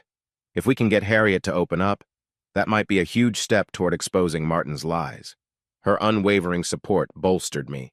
A new determination sparked in my gut. I can't just let Martin keep terrorizing my family. He's orchestrated everything from the shadows. But I need a plan, gather real evidence, ensure Felicity's involvement is revealed. Otherwise, he'll slip away. Bianca nodded thoughtfully. My own experience with Crispin taught me that gut feelings aren't enough.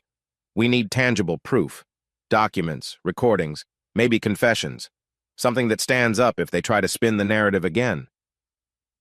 I thought of Harriet. If she'd been threatened or harmed, she might have proof texts, emails, or stories that confirm Martin's manipulations, but she might not trust me enough to share. I hadn't spoken to her in ages. Bianca placed a hand on my shoulder, sensing my agitation. We'll figure it out, she said gently. We'll do it together, at your pace. A warmth spread through my chest, gratitude at her solidarity. I'm so thankful I met you, I whispered. You've given me the courage to face this. Her eyes shone with empathy. We didn't dwell on how we each nursed heartbreak from past betrayals. Instead, we recognized in each other a fierce desire to protect loved ones from further harm. As the evening wore on, we turned the conversation to smaller daily details, our co-workers at Saxon Capital, a news segment about rising fraud cases, the price of groceries. It felt oddly normal, the calm before a storm. Occasionally, I noticed her hand shaking slightly, as if remembering Crispin and Nadia. But we found comfort in everyday chatter, reminding ourselves we were still part of a living, breathing world beyond the manipulations that tried to break us. Near midnight, Bianca left for her own apartment, giving me a lingering hug at the door. She whispered, "Keep me posted. If Harriet agrees to talk, let me know." I promised I would. Alone, I stared at the city lights flickering through the window. My family was tentatively back in my life. Harriet's involvement was a mystery, and I had a supportive ally in Bianca. For the first time since Felicity's false accusations blew up my world, I felt the pieces shifting in a new direction. A swirl of apprehension lingered, though. If I confronted Martin too soon, he could twist things further or scare Harriet into silence. If I waited too long, he might sense the shift in my daughter's attitudes and strike first. The balancing act ahead was precarious. Finally, exhaustion pulled me toward my bed. As I settled under the covers, I stared at the ceiling, planning. Martin's downfall wouldn't be a simple matter, but with my daughters now acknowledging the lies, with Harriet possibly harboring crucial secrets, and with Bianca by my side, I felt the flicker of a plan forming. Step by step, I would gather what I needed to ensure Martin and Felicity faced consequences for the chaos they unleashed. A few days passed, and my parents and daughters returned home. We stayed in touch over calls and texts, tentative but steady. Each conversation gave me glimpses into Felicity's escalating desperation. The more my daughters questioned her story, the more defensive she became. It confirmed we were on the right track. Meanwhile, Harriet remained an elusive figure, ignoring Dad's calls. Mom said Harriet would sometimes text, "I'm fine, just busy," but refused to meet up. A frustrating dead end. At work, Bianca and I kept our personal matters discreet. On a Thursday evening, after hours, we found ourselves alone in the break room, each nursing a mug of tea. She looked at me with gentle concern. "You've been quiet today. Anything new with your family?" I blew on the tea, bracing myself. "They left town, but Harriet's still here, and I need to see if she'll talk. I just don't know how to approach her. She's always walled herself off from the rest of us." Bianca set her mug down. "How about writing her a letter or email first? Something that says, 'I'm not judging or blaming you, I just want to understand.' She might respond to that if she's scared to meet face to face." "That's not a bad idea," I admitted. Harriet had always been the type to read something carefully before responding. She disliked confrontation. "I'll try emailing her tonight." Bianca's eyes flickered with encouragement. She leaned closer. "And in the meantime, you and I can start building a framework for what we need. You mentioned suspecting Martin might be doing illegal deals or blackmail. We can do background checks, see if his finances have glaring inconsistencies. Crispin taught me that scumbags often leave paper trails." I raised an eyebrow. "We're turning into amateur investigators," I joked, but I felt a surge of determination. "Though I do have some contacts in finance from my old job. Maybe they can quietly look into Martin's transactions, see if anything stands out." Bianca smiled. "Exactly. If we find evidence Martin's funneling money from Felicity or forging her name on documents, that's a starting point." We talked logistics, hushed voices echoing in the empty break room. She suggested we keep everything on personal devices, away from Saxon Capital's network. I nodded in agreement. This had to stay private. My thoughts occasionally drifted to Crispin and Nadia, the ones who'd upended Bianca's life. If Crispin were here, I imagined he'd love the irony of two exiles banding together to bring down another manipulator. But Crispin was out of the picture. For now, my focus remained on my own family's crisis. Later that night, Bianca joined me at my apartment. We ordered cheap takeout and spread out a notepad on the coffee table, brainstorming. She wrote bullet points in neat handwriting. Gather Harriet's testimony, if possible. Look for questionable finances, bank statements. Document any communication from Felicity or Martin that shows contradictions between mouthfuls of fried rice. Bianca studied me. "I want to be sure this is what you really want. Exposing them might get ugly. It could mean another storm around your daughters, your parents." I rubbed my temples, tension pooling behind my eyes. I don't see another way. If I don't push back, they'll keep controlling the narrative. I can't watch them manipulate my family again. Bianca sighed, her expression pained. "I know the feeling. People like Crispin, Martin, they thrive in the shadows. Shine a spotlight on them, and they either lash out or crumble. Either way, it's going to be a fight." The unspoken question, was I prepared for potential backlash? The memory of losing everything once still haunted me, but a new defiance flickered in my chest. I'm tired of running. If Martin tries to paint me as violent again, so be it. At least now my daughters see the cracks in his story. A short pause hung in the air, heavy with both fear and anticipation. Then Bianca reached across the table, giving my hand a firm squeeze. "We'll do it carefully, one step at a time." Something in her voice, steady, unwavering, calmed me. I realized I wasn't alone in this. Our shared experiences had forged a deep bond. We were determined not to let betrayal define us. After dinner, we carefully packed away our notes. We'd contact an old finance colleague of mine, Elias Mann, discreetly asking him to look up Martin's name in some public and semi-public financial records. Bianca planned to see if Crispin's old private investigator, originally hired to track her movements ironically, might help dig up data. A twisted but useful turn if it panned out. By the time midnight rolled around, we were both exhausted yet oddly satisfied. The stage was set no longer pure speculation, but the start of an organized plan. We'd push forward, see if Harriet provided a missing puzzle piece, and then gather tangible proof of Martin's misdeeds. With luck, Felicity's complicity would also be laid bare. Walking Bianca to the door, I lingered. She hesitated, then leaned in, pressing a soft kiss to my cheek. A gentle warmth curled through my chest. "Thank you for backing me up," I whispered. She let out a breath. "This is about both of us, Adrian.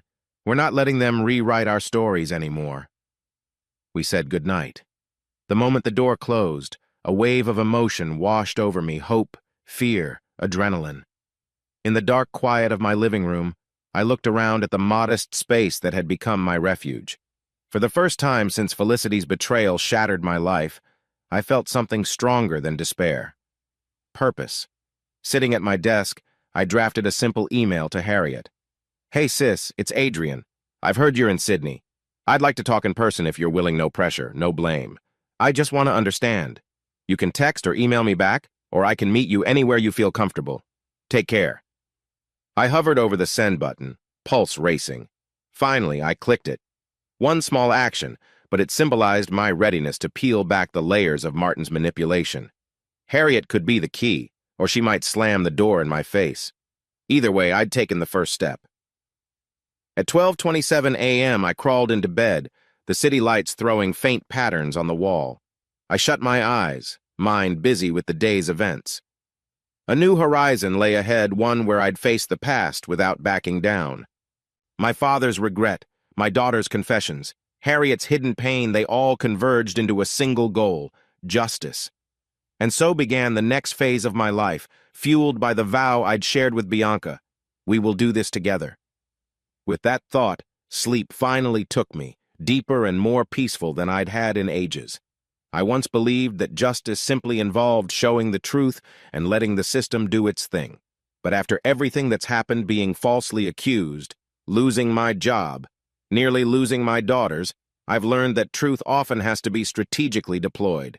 Some people only respond to pressure, and Martin Donovan, my younger brother, is definitely one of those people.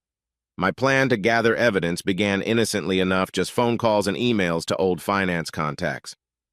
Over the years, I've built relationships with accountants, investigators, and attorneys while working at Donovan and Hartridge and later Saxon Capital in Sydney. One of my most reliable contacts is Elias Mann, an independent forensic accountant who once helped our firm track hidden assets in a corporate fraud case. Elias isn't the type to ask moral questions. He loves unraveling puzzles.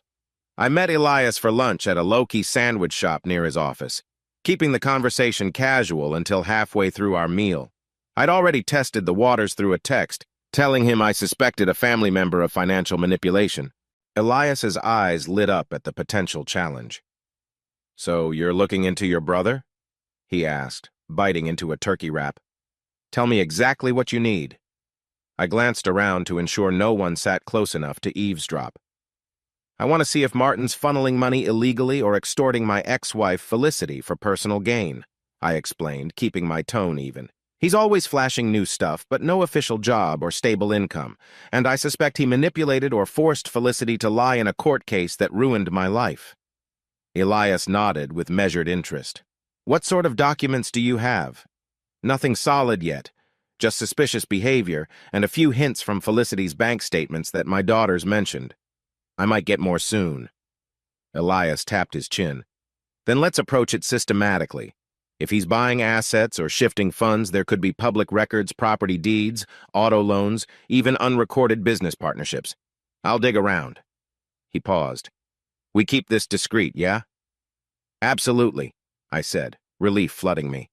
I'm not trying to cause a scandal for scandal's sake. I just want the truth. That afternoon, I felt a rush I hadn't experienced in years.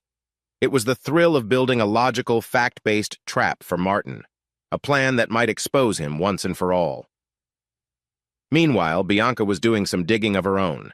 We spent evenings comparing notes in my cramped apartment, ordering cheap Thai food and flipping between spreadsheets and text messages. She even contacted a private investigator who once worked tangentially for Crispin, an ironic twist that made us smile grimly. That PI owed Bianca a favor, so he agreed to discreetly look into Martin's digital footprint. Sometimes, the lines blurred between our personal and investigative conversations. We'd be studying cryptic financial leads, then fall into talking about how surreal it was to be in this situation, two people forging a bond out of mutual betrayal. The more we shared, the more we realized how Crispin and Felicity had used similar tactics: illusions, false evidence, twisting the family's trust. The parallels made us shudder. After a week of preliminary searches, Elias sent me an encrypted email. "I've found a paper trail that might interest you. Let's meet." My heart pounded as I read it. This was exactly what I'd been hoping for: tangible leads to confront Martin. No more guesses or rumors. We arranged another lunch meeting, this time in a quiet cafe off the main strip. Elias arrived with a worn leather binder under his arm and slid into the booth across from me. "Your brother has a taste for easy money," he murmured, flipping open the folder. Inside were printouts of property transactions, lines of credit, and suspiciously large ATM withdrawals under a small LLC Martin had formed with a partner I didn't recognize. "Martin formed a limited liability company called Skybound Initiatives about 10 months ago," Elias began. "No official business activity, no website, no staff. But there's a string of deposits and withdrawals, amounts that don't match any normal venture. Looks more like personal spending routed through a shell company." I scanned the statements. "So he's basically washing his personal finances through an empty shell?" Elias nodded. "Likely. The odd part is there are a few lumps of cash that appear tied to an account under Felicity Donovan's name." He tapped a line. "This deposit came 2 days after your brother formed the company. Another happened the same week you were in court for the alleged domestic violence." The timing electrified me. It implied Martin had taken money from Felicity right as she was testifying against me. "She might have paid him off, or he threatened her for hush money," I said, mind spinning. "He basically told her, stick to the story or else." "Could be blackmail," Elias shrugged. "Could be. That's your territory now, proving motive. I can only show these suspicious transactions. If you can connect it with the legal timeline, you might have something big." I thanked Elias profusely, my pulse racing. This was more than I dared hope for. I immediately called Bianca, voice hushed. "We've got bank records linking Felicity's funds to Martin's shell company around the same time I was on trial." She exhaled sharply. "That's major. We need to keep these safe. Forward them to me, and I'll see what my investigator can cross-check."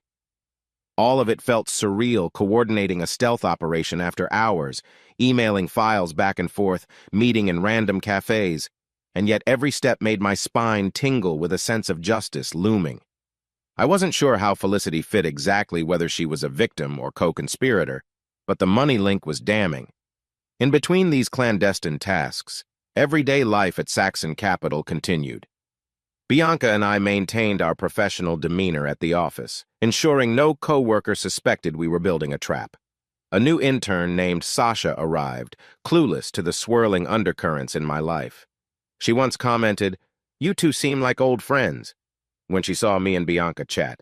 We exchanged polite smiles, not revealing the deeper truth. On Friday night, Bianca and I took a break from the heavy discussions. We strolled through a local market under strands of twinkling lights, grabbing street food tacos, grilled corn, fresh lemonade. We talked about normal topics, a ridiculous TV show Bianca recommended, my attempt to fix the squeaky door hinge in my apartment. For a moment, it felt like we were just two ordinary people enjoying a mild evening. But the presence of that binder in my bag reminded me that we were far from ordinary, at least, not until Martin faced the consequences of his lies. Lying in bed that night, I wondered how I'd confront him. The more evidence I collected, the more dangerous it might become if Martin realized I was onto him. but I refused to cower. He'd already stolen enough of my life. When Bianca parted from me at the door, she placed a soft, lingering kiss on my cheek. Her eyes shone with both determination and concern. "We're getting close," she whispered. "Be careful." I nodded. "I will." Over the weekend, I pored over the documents with renewed focus. The next move would be orchestrating a confrontation that Martin couldn't slither out of, one that forced Felicity to see the truth, or to reveal the real reason she'd betrayed me. My daughters, Samantha and Rochelle, deserved an ending to this saga. Harriet, too, was a wild card with her own secrets. I needed to be sure all the pieces were in place. As I drifted off to sleep, I felt more confident than I had in years. This was bigger than personal revenge. It was about setting the record straight for my family and regaining my self-worth. The final showdown was approaching. The web of clues was in place, and soon, Martin wouldn't be able to hide behind illusions. I intended to watch his house of cards crumble. A few days later, I received a cryptic text from Rochelle. "We're worried about Mom. Martin's here again, and they're arguing. Something about money. Please come home."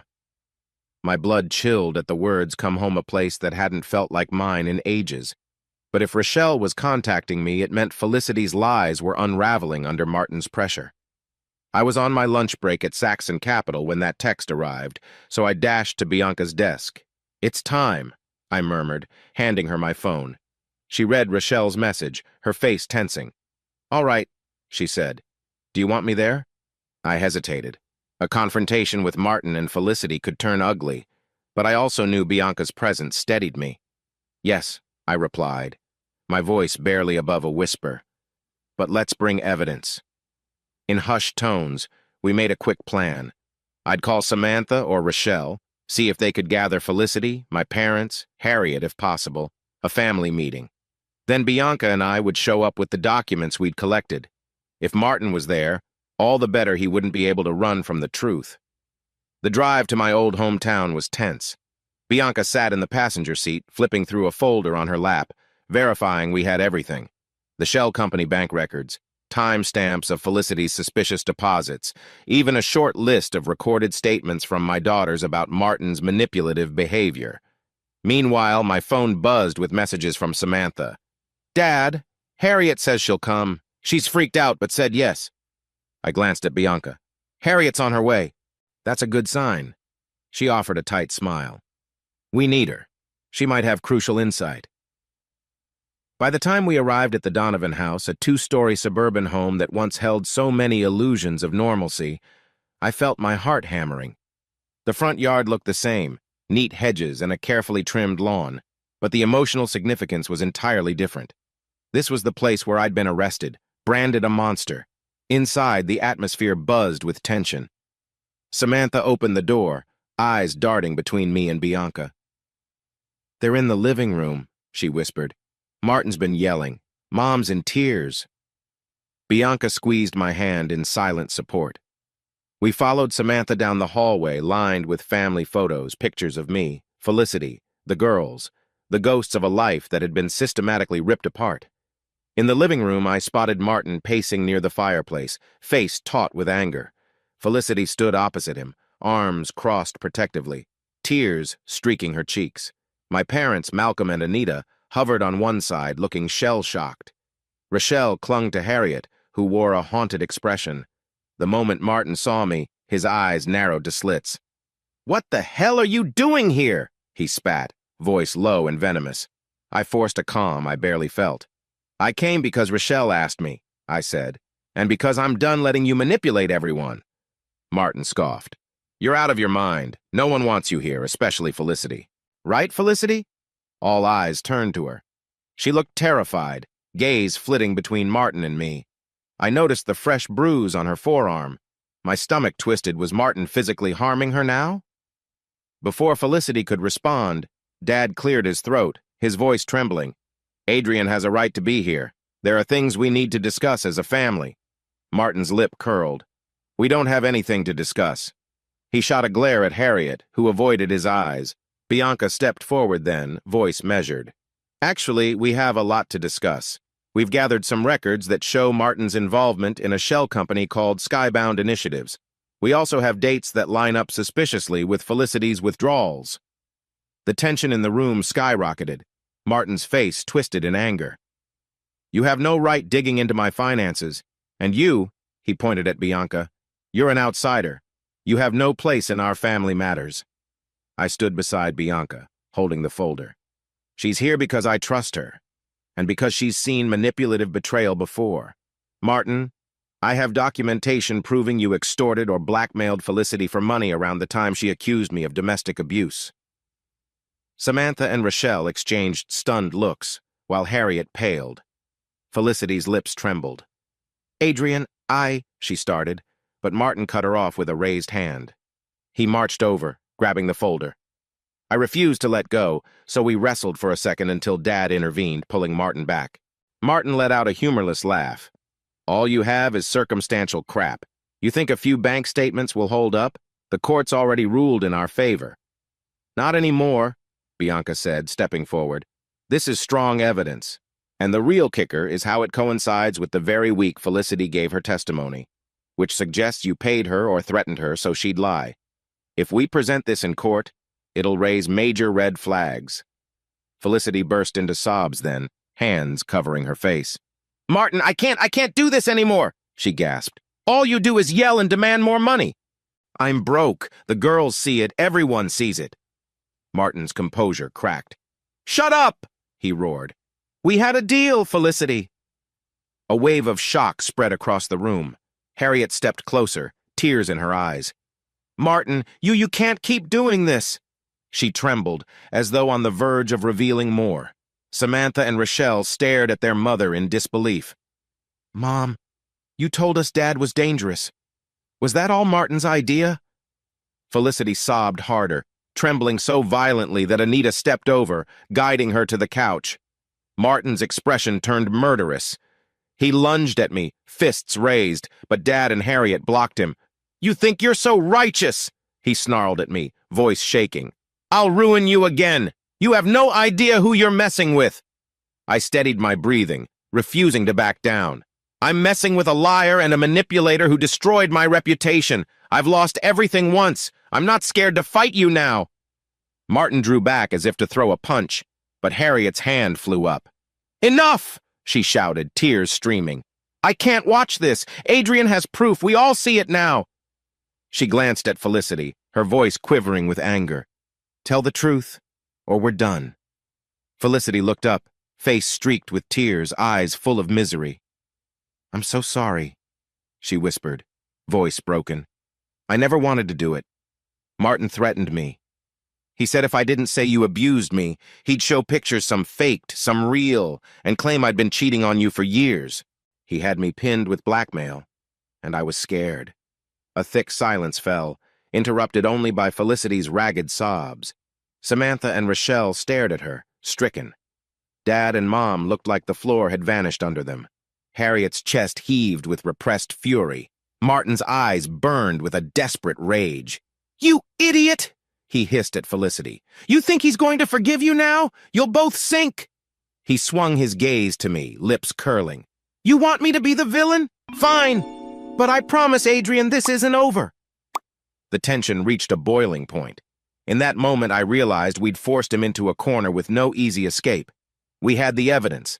Felicity had partially confessed. My daughters were witnessing Martin's meltdown. The confrontation had begun, and it wasn't going to end quietly. The day after the explosive family meeting, I sat in a dingy waiting area at the local police station, sipping stale coffee from a vending machine. Bianca was at my side, scanning the bleak, fluorescent-lit corridor. We were waiting to speak with a detective about the evidence we had gathered, documents that showed Martin's suspicious shell company, plus Felicity's shaky confession that Martin had coerced her to testify falsely against me. Felicity herself, pale and trembling, had agreed to come in separately for an official statement. My daughters insisted on accompanying her, refusing to let Martin bully her anymore. Meanwhile, Martin was nowhere to be seen since his violent outburst the previous day.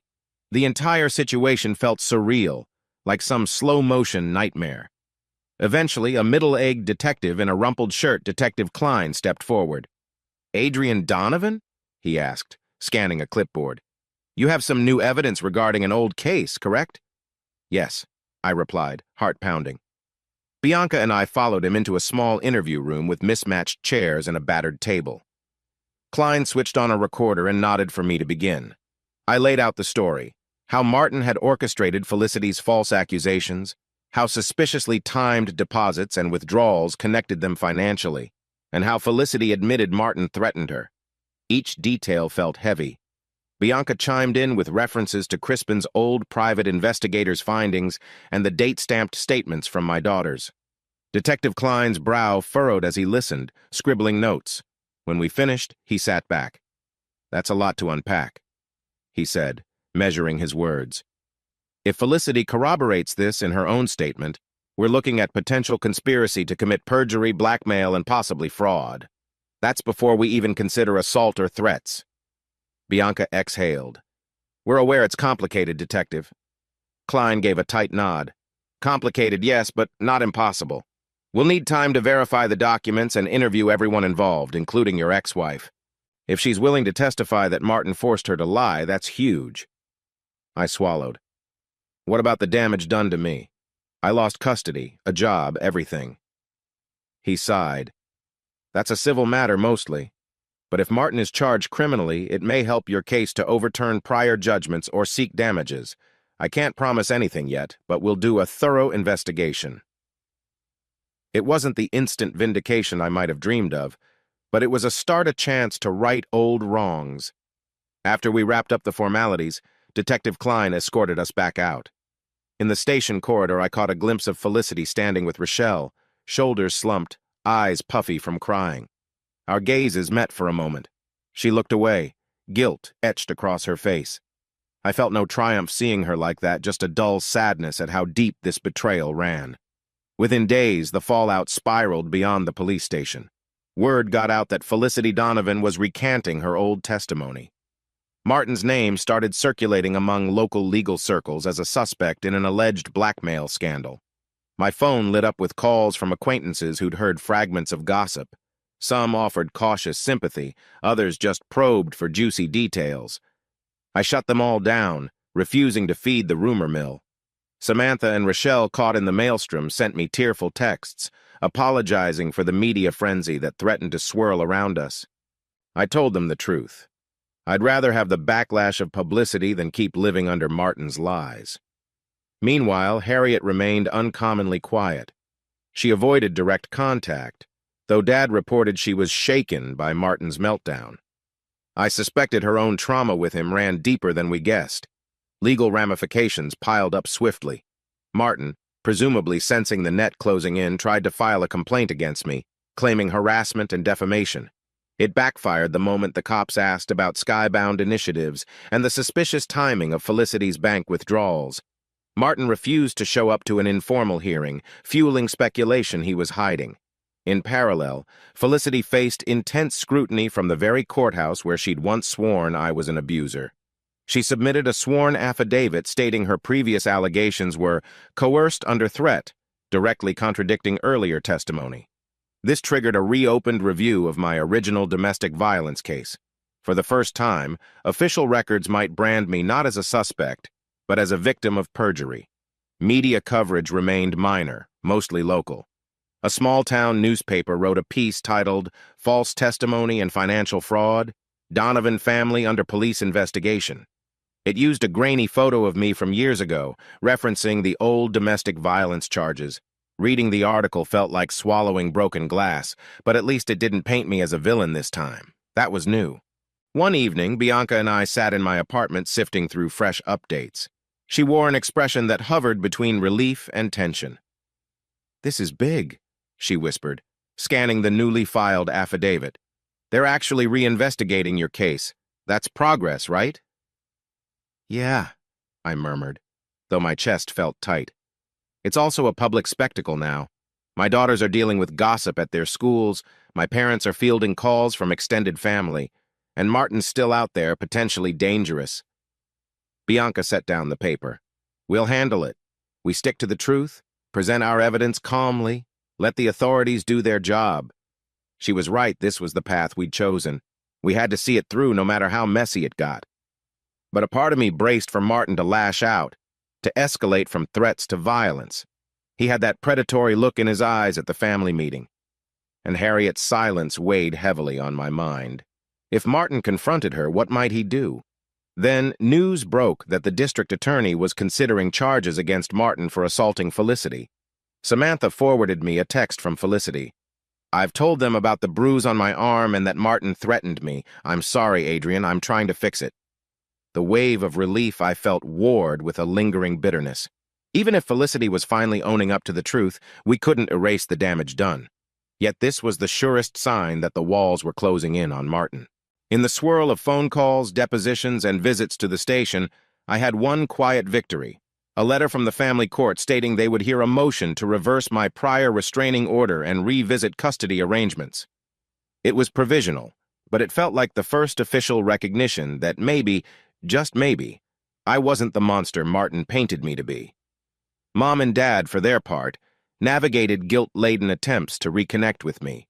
They offered tearful apologies over calls, promising they'd testify about the times they witnessed Martin cornering Felicity or overheard suspicious hints. Dad admitted he felt like a fool for believing Martin's manipulations.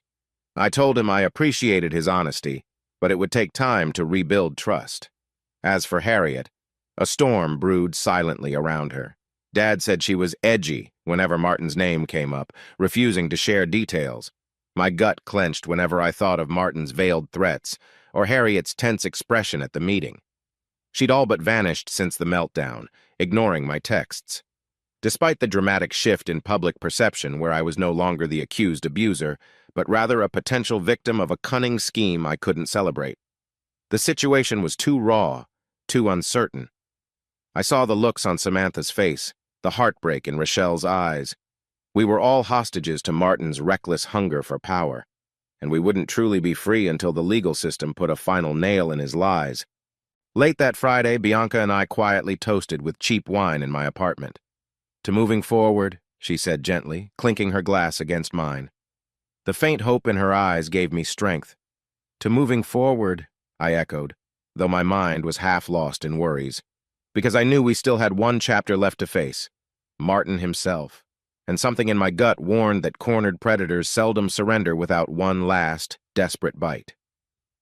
A grim hush settled over the courthouse lobby. I stood near a row of stiff-backed chairs, Bianca by my side. We were there for a follow-up hearing, where Felicity would deliver her testimony recanting the domestic violence accusations against me, and the district attorney's office would formally present charges against Martin for blackmail, extortion, and potential fraud. Dad, Mom, Samantha, and Rochelle were present to support me, each wearing anxious expressions. Harriet was supposed to arrive, but no one had seen her yet. My heart raced with each minute that passed. Felicity looked drained, hair pulled into a messy bun, hands gripping her purse like a lifeline.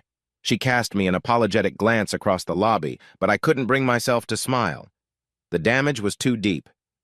Still, she was here, following through. Eventually, the bailiff ushered us into a small hearing room. The judge, a stern woman with sharp features, glanced over her glasses. Felicity took the stand first, voice shaking as she recounted how Martin forced her to lie. The judge asked pointed questions about the bruises. Felicity admitted Martin himself had caused many of them, then coerced her to claim I'd done it. Gasps rippled from onlookers. The judge made notes, her expression grave. Then it was my turn. I testified about the timeline, about the financial links we'd uncovered, referencing the shell company and Felicity's sudden withdrawals. Bianca, though not an attorney, stood by, a silent anchor of reassurance. The judge listened intently, occasionally flipping through the evidence packet we'd provided. But the real bombshell came when Harriet finally arrived, escorted by Dad and a bailiff. She looked pale, tear tracks on her cheeks. The moment the judge acknowledged her, Harriet began trembling as if a dam had burst. Martin's my brother," she stammered, voice raw. "But he's also someone who hurt me." She paused, body quivering, until the judge coaxed her gently to continue. Harriet took a deep breath, hands clenched into fists. "Years ago, after Adrian left, Martin cornered me, threatened me, and—" She broke off, tears streaming. A hush fell. Harriet exhaled shakily. He assaulted me physically. I was too ashamed to tell anyone. He said if I told, he'd do worse to me or my parents. He bragged about how he framed Adrian with Felicity's help. He said if he could destroy Adrian, he could destroy me too. I was terrified. Mom burst into silent sobs at the back of the room, Dad's arm around her shoulders. Samantha and Rochelle looked horrified. I stood rigid, heart in my throat. Harriet's confession was heartbreak incarnate and the final nail. This was Martin's true face. The judge took a long moment, letting Harriet compose herself. Then Harriet continued, "That's why I never spoke up in court. I was petrified he'd find me and do something worse, but now I can't hide it anymore." She broke down, sobbing uncontrollably. A wave of anger, sorrow, and protectiveness swamped me. I wanted to run to Harriet, comfort her, but the bailiff stood firm, and we had to keep decorum. The judge solemnly thanked Harriet for her courage, ordering the transcripts sealed pending a criminal investigation into Martin's assault. By the end of the hearing, charges were officially filed against Martin for blackmail, fraud, perjury conspiracy, and suspicion of assault on Harriet.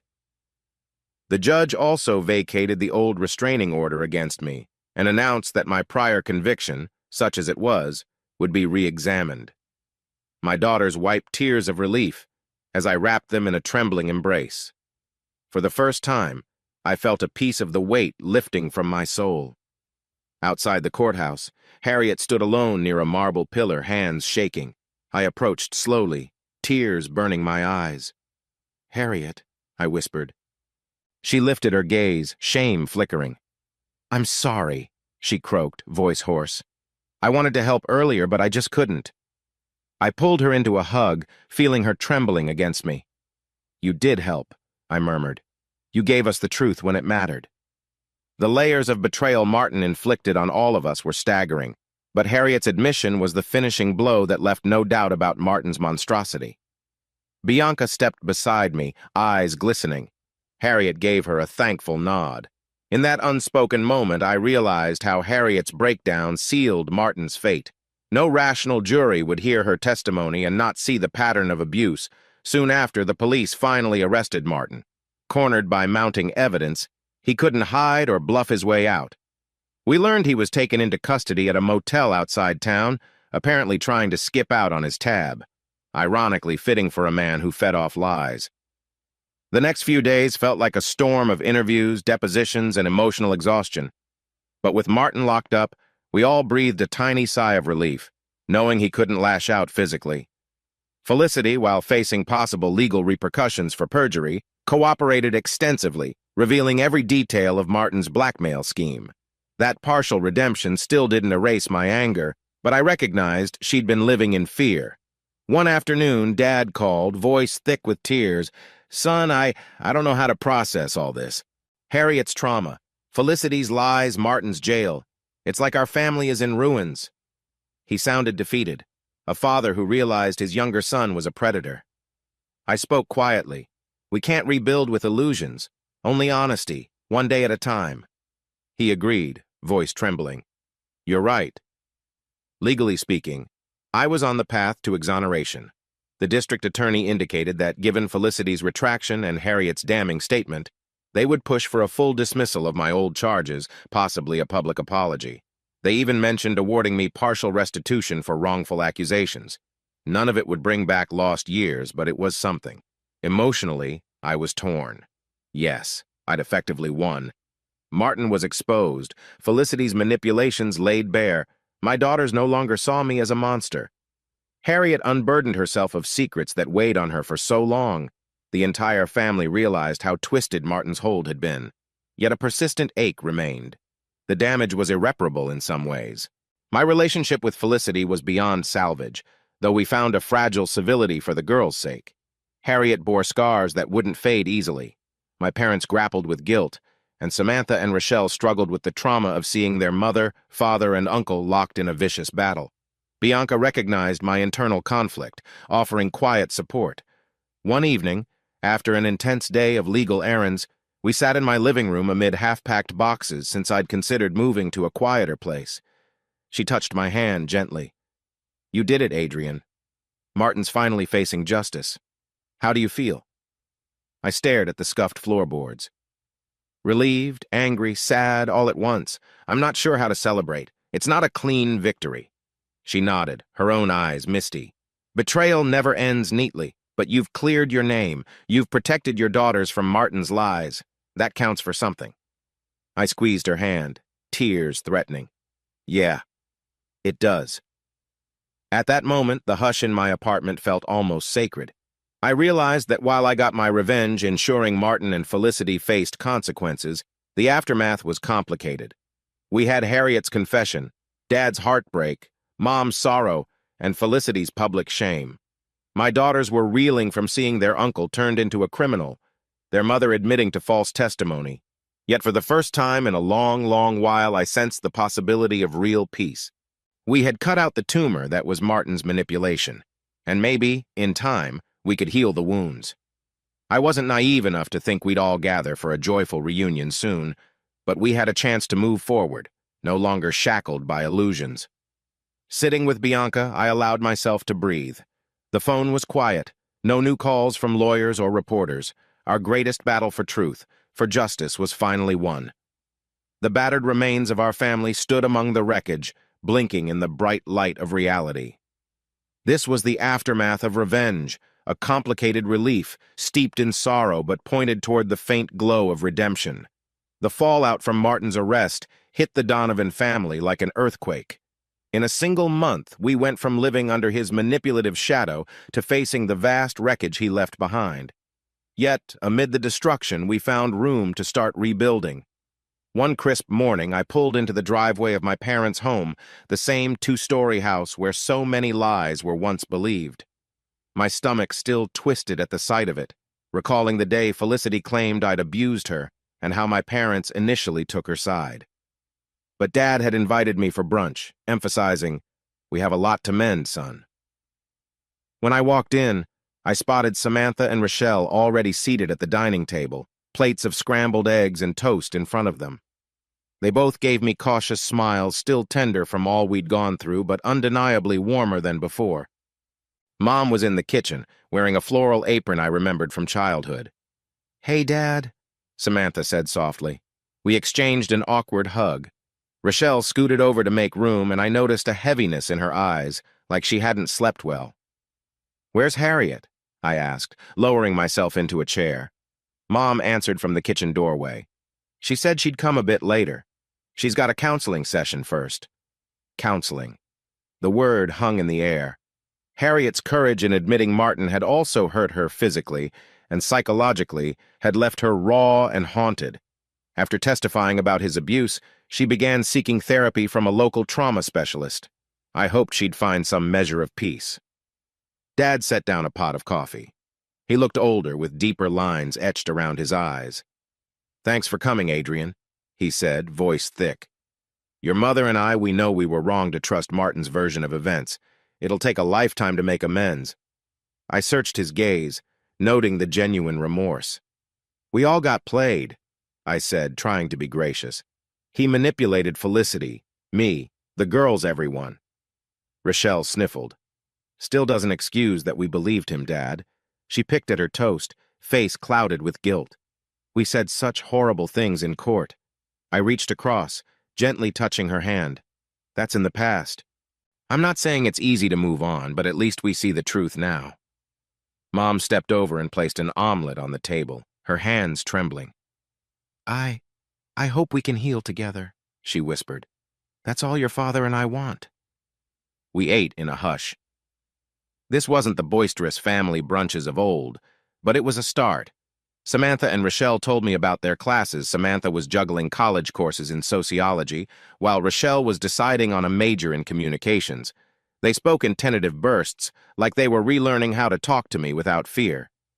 Midway through the meal, the doorbell rang. Harriet appeared, looking worn but more resolved than I'd seen her in years. We shared a lingering hug, silent apologies passing between us. She admitted therapy was rough, dredging up memories of Martin's threats, but she said she felt freer every time she talked about it. Harriet then pulled out a folded piece of paper from her purse. "I wrote something in therapy," she said, hesitating. "A letter to all of you about what I went through with Martin. It's hard to say aloud, so I thought maybe reading it would help me heal. We all exchanged glances. The table fell quiet as Harriet started reading, voice shaky. Dear family, I'm sorry I disappeared when Adrian needed me. I was drowning in my own fear, convinced Martin would hurt me again if I spoke up. I hated myself for not protecting Adrian, for letting Felicity's lies stand unchallenged, for letting Samantha and Rochelle believe the worst. Her words washed over us in a flood of guilt and relief. By the time she finished, Mom was in tears, Dad's eyes were wet, and Samantha and Rochelle clutched each other's hands. Harriet folded the paper, exhaling. I just had to say that. I couldn't speak for a moment, throat tight with emotion. At last, I managed a nod. Thank you for sharing that. The rest of the morning felt like a slow trek across an emotional minefield. We were all so bruised, yet the honesty swirling between us was more genuine than any family gathering in recent memory. By midday, we'd mapped out a plan. Harriet would continue her therapy, and I'd support her however I could. Mom and Dad vowed to accompany her to some sessions if she wanted them there. Samantha and Rochelle talked about seeing a counselor too, an idea that both unsettled and comforted them. They'd spent months under Felicity's manipulations, and Martin's betrayal had left deep scars. When we finally stood to leave, I realized something extraordinary. Despite the heaviness of the conversation, I felt lighter. We were all acknowledging the pain we'd caused each other. The divides weren't magically gone, but the path to bridging them was at least visible. As we said our goodbyes, Harriet hugged me tight. Thank you for letting me read that, she murmured. I know it won't fix everything, but I shook my head. It's a start. That's enough. Outside, the sky was a serene blue, a sharp contrast to the turbulent emotions inside the house. I got in my car, letting out a long breath. My phone buzzed, a text from Bianca checking if I was okay. I texted back, yeah, making slow progress here. It occurred to me that not too long ago, I'd have faced this alone, but now I had someone who understood betrayal and forgiveness in ways no one else did. Pulling out of the driveway, I couldn't help noticing how much the place looked the same physically, yet how different it felt emotionally. Once a site of heartbreak and confusion, it was now, tentatively, a place of confessions and small steps toward healing. I still carried bitterness, especially regarding Felicity, but I took comfort in knowing Samantha and Rochelle were learning to see the world without Martin's distortions. That evening, I met Bianca for dinner at a simple Italian restaurant near my apartment. Over plates of gnocchi, I recounted the morning's events. She listened quietly, occasionally reaching across the table to squeeze my hand. So Harriet read a letter, Bianca mused. That's brave. She's acknowledging her own guilt and fears. I nodded, swirling tomato sauce with my fork. We all did in a way, acknowledged how Martin preyed on our weaknesses. It's not a magical fix, but at least we're not pretending anymore. Bianca offered a soft smile. You told me once that illusions feel safe until you realize they're a prison. Now you're all stepping into reality messy but honest. We clinked water glasses, a quiet toast to that honesty. I thought of how my parents had apologized, how Harriet opened up, how my daughters wanted me back in their lives. Despite everything Martin and Felicity had done, our family still had a heartbeat. Driving home, I reflected on how far we'd come. The revenge I'd sought wasn't just about punishing Martin, it was about restoring truth. Now that truth had started shining through, and it was forcing us to confront our darkest failings, but also lighting a possible route forward. The renewal was fragile, but it was there, in Harriet's shaky letter, in Dad's tearful apology, in Samantha and Rochelle's cautious smiles. For the first time in years, hope felt like something real, not just a dream. And I intended to nurture it, one careful conversation at a time.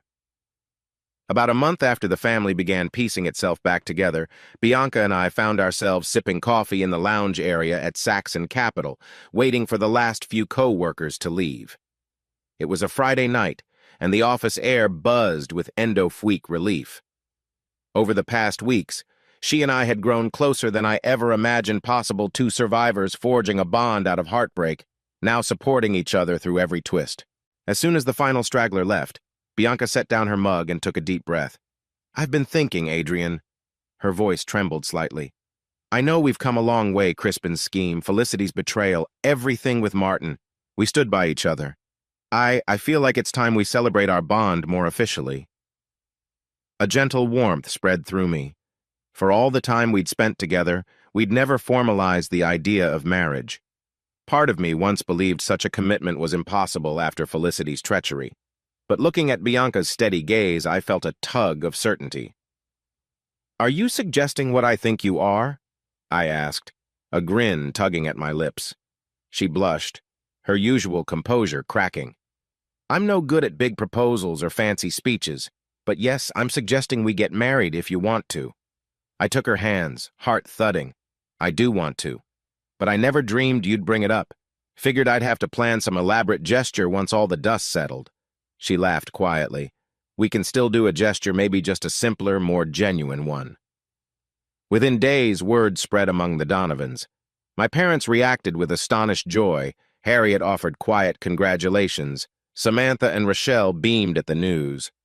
Given the shattered past, I expected some tension, but everyone seemed to view this as a sign of real healing, like bridging the final gap. Even Felicity, in an awkward phone call, conveyed a strange mixture of relief and sadness, telling me, "I hope you find real happiness." It was the closest thing to a blessing she could offer. Bianca and I didn't want a big formal wedding. We agreed on a small vow ceremony at a restored countryside barn just outside Sydney, the Willow Barn, known for its rustic charm. Samantha and Rochelle volunteered to help with arrangements, aiming to keep it intimate yet meaningful. Dad offered to foot part of the bill as a gesture of remorse, which I hesitantly accepted. Harriet, though nervous, promised to attend. On the day of the ceremony, the barn's large wooden doors were flung open to a field where the sun cast a warm glow. Rustic lanterns hung from hooks in the ground, and a small string quartet played softly near an arch draped with white linen. Bianca wore a simple ivory dress that flattered her figure without fuss. I stood at the altar in a tailored suit, my first new suit since losing everything. The hush of anticipation wrapped around us like a gentle breeze. Samantha and Rochelle served as bridesmaids, wearing matching sage green dresses. Despite the old wounds, they now smiled with genuine excitement. Harriet lingered in the front row with my parents, chewing her lip, eyes bright with emotion. She had a new calmness about her, thanks to ongoing therapy sessions. She nodded in encouragement as I caught her gaze.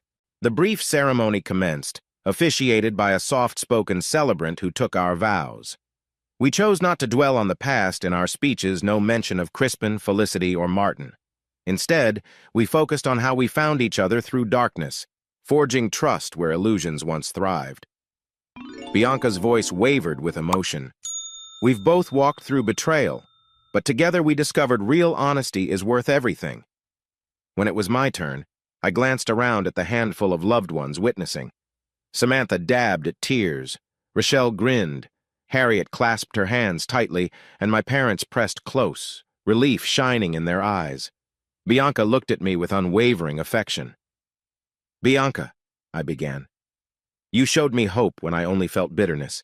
You reminded me that love can survive even the worst lies. And I promise, from this day forward, we face life side by side." She squeezed my hands, tears escaping the corners of her eyes. The celebrant pronounced us husband and wife. Soft applause rippled across the small gathering. As we shared our first married kiss under that linen-draped arch, I felt something in my chest shift, a final release of the toxic cynicism I'd carried since Felicity's betrayal. The reception was modest, a few round tables under an open sky, twinkling fairy lights strung overhead. People mingled, sipping champagne from mismatched glasses. Samantha played a short slideshow of our funniest moments, including the time I first tried to teach her to ride a bike and ended up crashing into bushes. Dad made a heartfelt toast, voice cracking when he said he'd never seen me so at peace. Mom smiled through tears, whispering, "I'm proud of you, Adrian," as she clinked her glass with mine. And Harriet, she surprised me by mustering the courage to approach the microphone. Her short speech was unpolished, but every word carried weight. "Adrian and Bianca, you show the rest of us that trust can be rebuilt, even after betrayal. You two are an inspiration, and I'm glad to be here." The applause that followed felt like a collective sigh of relief. Later, as dusk settled, Bianca and I slipped out for a quiet moment beneath an old willow tree behind the barn. She leaned her head on my shoulder, her ivory dress gently brushing my suit. "This is unreal," she whispered. "I never imagined a day like this after everything Crispin did." I kissed her temple. "Same here. But maybe that's the best part, knowing we overcame it." We watched fireflies blink across the field, the scent of grass and distant eucalyptus drifting on the breeze. In that tranquil moment, I thought about how life can pivot in ways you never expect. Betrayal once defined me. Now, trust did. We weren't perfect, and we bore scars that would never fully disappear, but we'd chosen to believe in each other despite them. When we returned to the reception, Samantha dragged us onto a makeshift dance floor, laughter blending with the soft strum of a guitar. For a while, we all swayed under the golden lanterns, letting the music soften old tensions. Harriet even joined us, managing a hesitant smile as Dad coaxed her into a gentle waltz. By the end of the night, as guests said goodbyes and the barn staff began tidying up, Bianca and I stood holding hands, overwhelmed by a strange sense of wholeness. The betrayal and revenge that defined our recent years had led us here to a vow ceremony that symbolized not naive optimism, but tested faith in one another. I realized with a pang of humility that Felicity and Martin's dark manipulations had inadvertently opened the path to Bianca's embrace, a woman who understood me like no one else could. Life's ironies sometimes cut deep, but they can also salvage meaning from the shards. Marriage to Bianca felt like living with a gentle breeze at my side, comforting, steady yet never stagnant. Over the next few months, we moved into a slightly bigger apartment, its open floor plan letting in plenty of sunshine. No more cramped corners or squeaky floors. I joked that it was our first grown-up place after all the chaos. With Martin incarcerated on a slew of charges, blackmail, fraud, and assault, his toxic influence faded. Felicity, although facing her own legal repercussions for perjury, worked out a plea deal that required community service and mandated counseling. I felt no pity for her initially, but hearing from Samantha that Felicity was genuinely remorseful offered a tiny measure of closure. We remained civil for the sake of our daughters, but any closeness was gone for good. The Donovan family found a tentative equilibrium. Harriet, newly invested in therapy, decided to enroll in online classes to finish a degree she'd abandoned years ago. She told me, "It's time I do something for myself, not let fear rule me." I stood by her, proud of her baby steps toward self-empowerment. Mom and Dad, grateful for a chance to repair relationships, invited all of us over for quiet Sunday dinners. Our conversations were cautious, but no longer stifled by unspoken accusations. We even shared an occasional laugh, like the time Dad tried to bake a pie from scratch and ended up with a doughy mess. Those small, everyday blunders reminded me how family bonding could be simple, yet profound, a gentle healing from the massive betrayals behind us. At the same time, Samantha and Rochelle blossomed in new directions. Samantha's sociology studies ignited a passion for social work. She began volunteering at a youth center, occasionally texting me photos of events she organized, like a small fundraiser for at-risk teenagers. Rochelle, in her communications program, joined the college radio station, honing her on-air speaking skills. She joked about how she once used that same confident voice to tear me apart in court. It was a dark joke, but we both recognized the earnestness behind it. One afternoon, Harriet swung by my new apartment unannounced, carrying a folder of therapy worksheets. "Hey," she said shyly. "Got a minute to talk?" "Of course," I replied, waving her inside. Bianca was at the store, so Harriet and I had the living room to ourselves. She settled on the sofa, glancing at the window where sunlight spilled in. "I just wanted to say thanks for not holding a grudge," Harriet murmured. "I turned a blind eye when you needed me most. I keep thinking about how differently things could have gone if I'd spoken up sooner." I sank onto an armchair facing her. "Harriet, we can't change the past, but you helped seal Martin's fate when it counted. That took serious courage." She nodded, fiddling with the edge of a worksheet labeled Facing Trauma. "I'm learning to let go of the guilt. Therapy says it's okay to grieve the time lost, but I don't have to live in that grief. I guess the same goes for the rest of the family, right?" Exactly, I said, feeling a warm ache of empathy.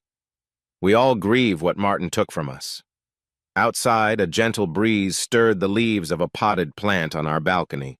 Harriet looked at me with misty eyes. I've started planning a future without fear. Maybe I'll move to a new place or study abroad. Sometimes I think about that. Whatever you choose, I said, voice soft, we'll back you. We're your family. She left soon after, looking lighter than she had in years. That moment crystallized for me how far we'd come. Sure, we still carried scars. But Harriet wasn't the same frightened sister. Samantha and Rochelle weren't the same manipulated daughters. Mom and Dad weren't the same naive parents, and I wasn't the same bitter man searching for revenge. The storm had passed, leaving behind possibilities. Meanwhile, Bianca and I frequently chatted about next steps. We mused over potentially having children or starting a side business. Having both survived betrayals, we approached the future with cautious optimism rather than blind euphoria. We hammered out the pros and cons, acknowledging the complexities but refusing to let old fears dictate our decisions. One evening, we strolled along Sydney's harbor, passing buskers and small crowds. The night sky was clear, the water reflecting city lights. Bianca slipped her arm through mine, leaning her head on my shoulder. If you had asked me 2 years ago if I'd be here, married to you, free from Crispin's shadow, I'd have called you insane, she teased. I laughed quietly. Funny how life twists. I never imagined I'd feel happy again after Felicity's lies. But here we are, building something that's real. She stopped, turning to face me. The glow from a nearby lamp lit her features. Real is good enough, right? More than enough, I said, pressing a soft kiss to her forehead. Those simple daily life conversations about groceries, work gossip, silly TV shows felt like a gift after the drama that nearly crushed us. Sometimes the biggest revenge against betrayal is living well, unburdened by rage. Not all was perfect. Felicity remained an outsider, restricted from unsupervised contact with Samantha and Rochelle until she fulfilled certain legal obligations. My daughters visited her occasionally, reporting that she attended mandated therapy. They sounded guardedly hopeful that Felicity might emerge as a better person. I listened, feeling a flicker of pity. The only bitter end she had was the one she orchestrated for herself, cut off from the family she once pretended to protect. Martin, from what Dad heard, remained behind bars as legal proceedings ground on. He reportedly avoided signing any plea deals, insisting he was set up. Harriet and I never spoke of him unless necessary, the mere mention sending a chill through her. Yet in the midst of all that, a sense of equilibrium took hold. Sunday dinners at Mom and Dad's were no longer dreaded events. Harriet's therapy advanced, and her face lost the haunted look. Samantha's and Rochelle's resentment lifted, replaced by playful banter about future travels or career ambitions. The Donovan family was forging a new identity, one built on honesty, no matter how painful. Bianca recognized the change, too. One Saturday morning, as we lounged in pajamas discussing groceries, she said, "Your family's calmer now. Sometimes they even laugh." I smiled. Laughter we once took for granted. Now it's a precious sign we survived. She nodded, eyes shining. I'm glad I get to be part of this new chapter. I leaned back, letting the warmth of her presence soothe me. New business ventures, possible children, maybe even a quiet vacation, these were no longer far-fetched fantasies. They were real possibilities in a life that had once seemed destroyed. It dawned on me that while Martin's and Felicity's betrayals had wrought havoc, they couldn't extinguish the core of who we were. We were still flawed individuals, but we'd banded together with honesty to rebuild. A glimpse of peace had arrived, fragile but genuine, much like the early morning sun cutting through lingering storm clouds. When Dad called late one evening, voice trembling, I knew something was wrong. He mentioned he hadn't been feeling well, but insisted it was just fatigue, or maybe the aftermath of all the stress. Turns out, it was more than that. He was diagnosed with an advanced heart condition that seemed to escalate suddenly. Despite checkups, the doctor said his condition was critical. Within 2 weeks, he was hospitalized. Our family, already worn by trauma, rallied around him. Mom stayed by his bedside day and night. Harriet handled medical updates, and Samantha and Rochelle visited whenever they could between classes. I came as often as my job allowed, though Bianca urged me not to push myself into burnout. One rainy afternoon, Dad asked to see me alone. I found him propped on a thin hospital bed, IV lines taped to his arm. His face seemed smaller, hair grayer. Yet when he saw me, he tried a brave smile. "Hey, son," he said, voice raspy. "Can I have a moment with you?" I pulled a chair to his bedside. "Sure. Mom said you wanted to talk?" He nodded, exhaling slowly. "Adrian, I'm not afraid to die, but I can't go without telling you how sorry I am for everything." My chest tightened. This was no standard father-son conversation. "Dad?" I began, but he held up a hand. "Let me say it," he insisted, eyes shining with tears. "I failed you when Felicity lied. I took her word over yours. I listened to Martin's manipulations. Even Harriet was suffering, and I didn't see it. You lost years of your life, your job, your reputation, and we turned our backs." His throat bobbed. "I can't fix that." Emotions knotted my insides. I leaned forward, gripping his hand. "You apologized. We've been healing." He swallowed hard. "Yes, but I need you to hear that I'm proud of the man you are now. You fought for the truth without letting hatred consume you. You found love again with Bianca. You protected Harriet, Samantha, and Rochelle from Martin's evil. That's what a real father does. He defends his own." His words struck like a hammer, releasing tears I'd held back. "Dad, you weren't always perfect, but you tried once we realized Martin's lies. That means something." He squeezed my fingers, tears sliding down the side of his face. "Thank you, son." A quiet cough racked his frame. "After I'm gone, keep taking care of your mother. I know Harriet's fragile, but she's stronger than we give her credit for. And your daughters, they love you more than you know." I nodded, tears making my vision swim. "I promise, Dad. We'll stick together." His lips curved into a faint, trembling smile. "That's all I need." He closed his eyes as if the conversation drained him. I sat there for a while, listening to the beeps of hospital monitors, feeling the weight of final words settle around us. Within a week, Dad's health deteriorated rapidly. We all gathered at his bedside for a final vigil. He slipped away in the early morning hours, Mom clutching his hand, Harriet sobbing quietly, Samantha and Rochelle weeping, and me standing numbly at the foot of the bed. Bianca arrived soon after, gently guiding us through the shock. The funeral took place under a moody gray sky. We chose a small service at the same cemetery where some extended family were buried. A crisp wind rustled the trees as we assembled around a simple wooden casket.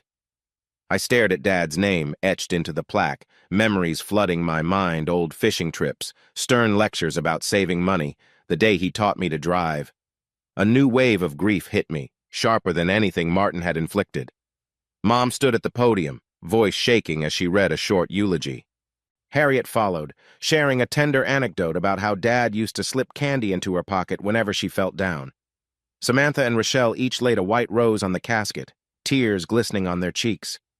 I realized how fragile life was, how quickly priorities shift when confronted with loss. When it was my turn, I spoke of how Dad owned up to his mistakes in the end, how he showed me that redemption can happen even late in life. I felt the words catch in my throat. He wasn't perfect, I admitted, but he taught me that courage is admitting when you've been wrong and doing whatever you can to make it right. My gaze caught Bianca's tearful nod from the front row. Harriet, arms folded, looked at me with a watery smile that said she understood too well. After the burial, we gathered for a modest reception at my parents' house, now just Mom's house. Cousins dropped by, offered condolences, left plates of casseroles. The air felt thick with sadness, but also with a peculiar sense of unity. Harriet stayed close to Mom, helping her greet guests. Samantha and Rochelle hovered near me, occasionally bursting into tears as we shared old Dad's stories. Bianca drifted among us, quiet, but comforting. At one point, she placed a gentle hand on my shoulder, whispering, "He'd be proud of you." I swallowed hard, nodding. The reality that Dad wouldn't witness our future joys, watch Harriet fully heal, or see Samantha and Rochelle graduate weighed on me. Yet, in that sorrow, we found a deeper bond. The entire family realized we had to keep forging forward. Martin might lurk in the background with his appeals or bitterness. Felicity might remain on the outskirts of our lives, but we refuse to let tragedy shatter us again. Dad's final message was clear. Protect each other. Before leaving that night, Mom pulled me aside. Her eyes were raw from crying, voice raspy. Adrian, I hope you know how much your father loved you, even when we messed up. I wrapped her in an embrace. I do. We made peace in that hospital room. She let out a shaky breath. Thank you for that. And please, don't be a stranger. Come by whenever, bring Bianca. Harriet and I need family around now more than ever. I gave her a watery smile, promising I would. Outside, Harriet was leaning against my car, arms folded tight. She gave me a long look. I'm sorry we lost Dad so soon, but I'm glad you two reconciled. I nodded, voice raw. Me too. In that moment, the final piece of Dad's existence felt sealed. We had parted on honest, if painful, terms. The next phase of the Donovan family story would continue without him, yet guided by his last words of unity. As I drove off with Bianca, I clutched her hand, silently grateful I wasn't facing this alone. Grief has a way of reordering life's priorities. My father's death reminded me that, despite all the betrayals and vengeance, love and forgiveness still anchor us when the storms come. Our family, battered and forever changed, found a fragile but unbreakable vow to stay genuine, to resist the illusions that once nearly destroyed us. Leaving the cemetery behind, I felt the stirrings of an even stronger resolve. Dad was gone, but his final lesson lingered. Time is finite, so make the most of it.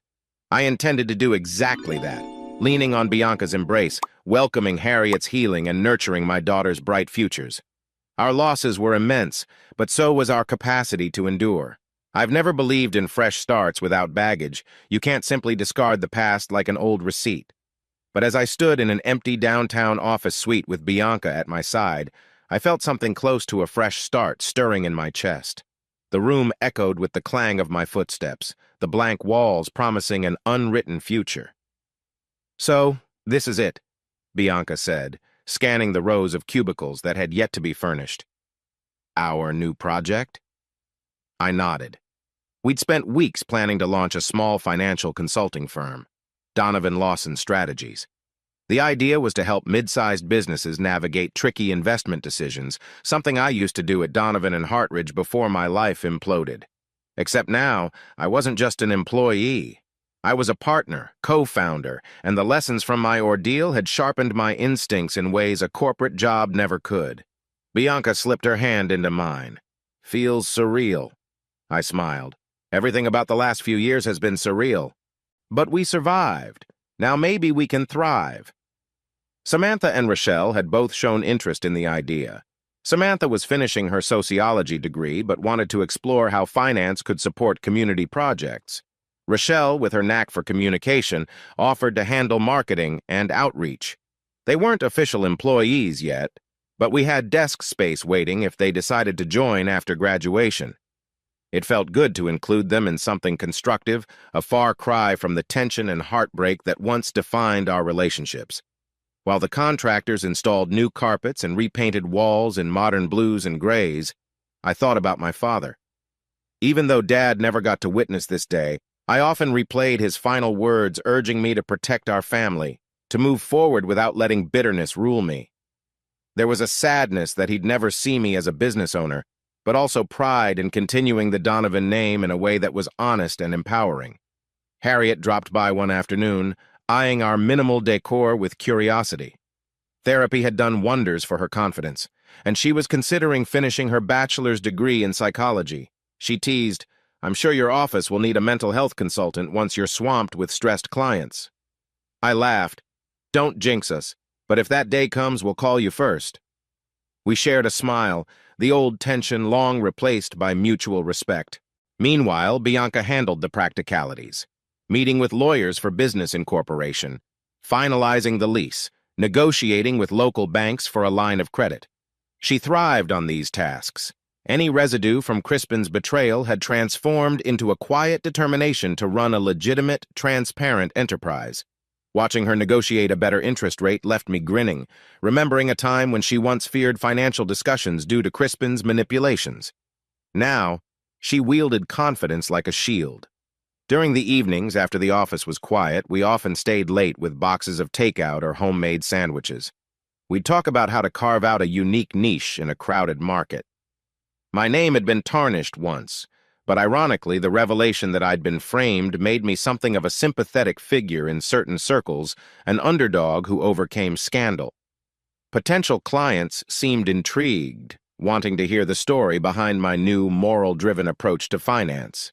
One night, while reviewing a stack of reference materials, Bianca chuckled. "Remember how we first met? You were so guarded, I almost feared I'd scare you off if I asked your last name." I smirked.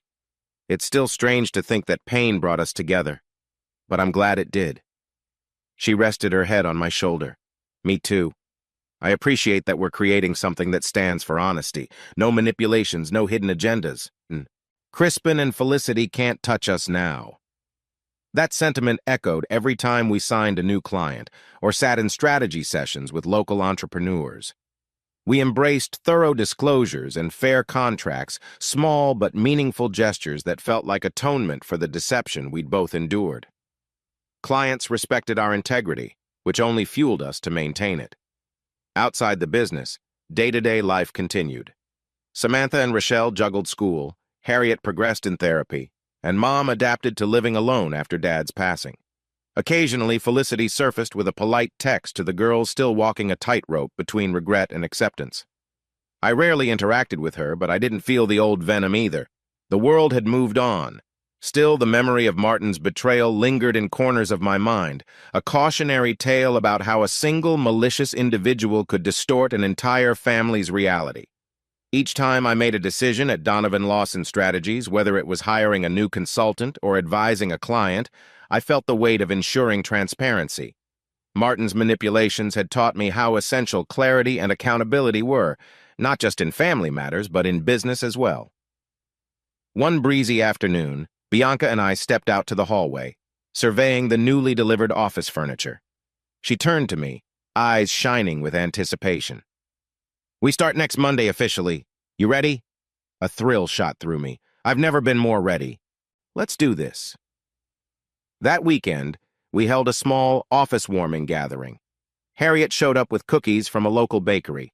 Samantha brought a coffee machine as a practical gift, and Rochelle insisted on hooking up a digital music system to lighten the work atmosphere. Mom stopped by, too, eyes misty, proud that I was forging a stable path after everything. When everyone left, Bianca and I lingered in the lobby, gazing at the sign on the glass door. Donovan Lawson Strategies. Financial consulting. She leaned her head against my shoulder. "We built this from heartbreak, you know." I squeezed her hand, emotion swelling in my chest. "Yeah, we did. If heartbreak can lead to something that helps others avoid deceit, maybe it's worth it." In that quiet moment, I felt a sense of calm confidence. We'd come full circle, my professional skills once used at a firm overshadowed by family drama, now reborn into an enterprise reflecting honesty and empowerment. The heartbreak, betrayal, and revenge that defined so much of our journey had given me an unshakable resolve to ensure we never again let lies define us. Instead, we'd build a legacy of trust, starting right here in these fresh-painted offices. One Monday morning, I found myself standing before a small group of newly hired analysts, feeling a pang of nostalgia for the time I led teams at Donovan and Hartridge before the lies, but this time the environment was entirely different. Our new employees, bright-eyed and eager, looked up at me with trust, not suspicion, and I, no longer weighed down by a false domestic violence label, could openly share my expertise. "Welcome to Donovan Lawson Strategies," I began, pacing the front of our modest conference room. "We're here to guide clients ethically through complex financial terrain. That means due diligence, transparency, and empathy values we take seriously." Bianca stood in the back, arms folded, offering a supportive nod. The employees Sasha, a sharp data whiz, Marcus, a soft-spoken market researcher, and two others took notes, occasionally glancing at the large screen behind me. On it was a slide detailing our guiding principles. Integrity, no shortcuts or hidden agendas. Accountability. If mistakes happen, own them. People. First, clients are not just numbers. They have stories and goals. After the presentation, Sasha approached me hesitantly. Adrian, can I ask how you came up with these core values? She'd heard rumors about my personal story. Most of the staff had some inkling. I exhaled slowly. Let's just say I learned them the hard way, from a time when hidden agendas nearly destroyed my family. I gave a wry smile. It left me convinced that honesty isn't just good business, it's personal. She nodded thoughtfully, seeming to grasp there was more beneath the surface. That was enough for now. I believed in letting actions speak over rehashing old pains. Outside of work, Bianca and I found more ways to help others who'd faced betrayal. She volunteered at a local women's shelter, counseling those escaping manipulative relationships.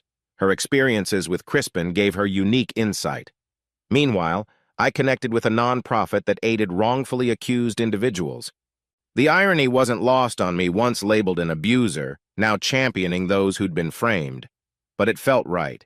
We gave talks at local community centers, sometimes together, sometimes separately, discussing financial literacy or moral resilience in tough times. People responded to our authenticity. My old shame from Felicity's false accusations had transformed into empathy for anyone dealing with unfounded allegations. I refused to let bitterness define me. One day, a call came from an unexpected source, a local university professor named Dr. Elaine Porter, who taught a course on ethics and society. She wanted me to speak to her class about real-world examples of moral compromise and redemption. I nearly declined, reluctant to drag my family's story into an academic setting. But Bianca encouraged me, reminding me that if I could help even one student see the importance of honesty, it might be worth it. So, on a rainy Wednesday, I stood in a small lecture hall, recounting in broad strokes how betrayal can spiral when left unchecked. I mentioned no names, just the concept of false evidence, shattered trust, and the slow path to vindication. The students listened quietly, occasionally snapping photos of my slides. Afterward, a timid student raised her hand asking, "How do you rebuild trust after it's broken that badly?" I paused, heart pounding with old memories. "Step by step," I answered. "Through consistent honesty and tangible proof, you won't repeat the same mistakes. And sometimes you have to accept that not everyone will forgive you or believe you, but you keep living your truth anyway." As the applause ended, I realized how far I'd come. There was no trembling dread about who might twist my words. No fear that Martin or Felicity would pounce. Just me, sharing a warning about how lies and revenge can devour lives if we're not careful. At home, Bianca and I relished quieter evenings. We'd cook simple dinners or order takeout while reviewing the next day's schedule for Donovan Lawson strategies. We teased Rochelle about her growing interest in radio broadcasting. She claimed she might do financial segments, bridging her college major with our firm. Samantha occasionally dropped by to show me draft proposals for a community fund she wanted to start, connecting social work with practical finance. Their transformations felt like a gift, a new closeness born from tragedy. One night, as Bianca and I settled into bed, she mentioned in a soft voice, "I've been thinking about kids, Adrian. Not tomorrow, but maybe soon." My breath caught. We'd hinted at the topic before, never deeply. After Felicity's betrayal, I thought I was done with fatherhood. But the love I felt for Bianca, plus the renewed bond with Samantha and Rochelle, made me reconsider. "I'm open to it," I admitted. This time it would be built on real trust, not illusions. That's all I ever wanted. She smiled, eyes shining in the dim lamplight. "We can talk more later." No pressure, just something to think about. I nodded, heart racing a bit. Life lessons indeed. My entire journey taught me that family can be both a source of deep pain and profound redemption. The difference is honesty. If or when we decided to bring a new child into the world, they'd grow up without the poisonous secrets that once corroded my life. The next morning, I told Bianca, each time I advise our clients or lecture at a seminar, I realize we're not just teaching them finance. We're teaching them about trust." She sipped her coffee, thoughtful. "That's the real legacy, reminding people that money and moral values don't have to clash. We can have both if we choose carefully." I leaned in, pressing a light kiss to her forehead. "I'm grateful we get to do that together. And so day by day, we shaped Donovan Lawson Strategies into a haven of ethical financial guidance, weaving in the lessons we'd fought so hard to learn. Word spread that we operated with sincerity, and new clients trickled in. The small staff we'd hired blossomed under our mentorship, forging a friendly, collaborative culture.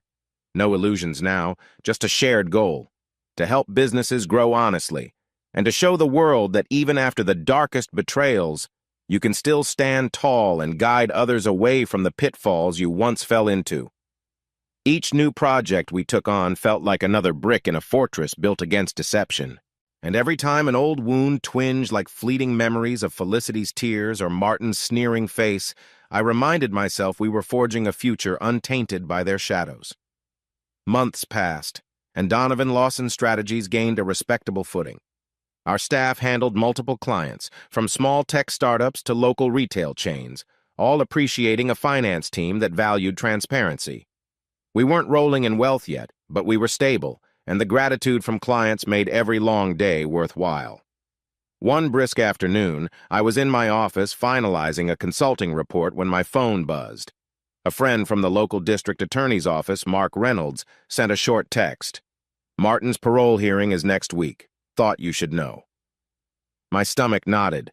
I hadn't thought about Martin in months. He'd been convicted and jailed for fraud, blackmail, and assault, with additional time tacked on for other charges.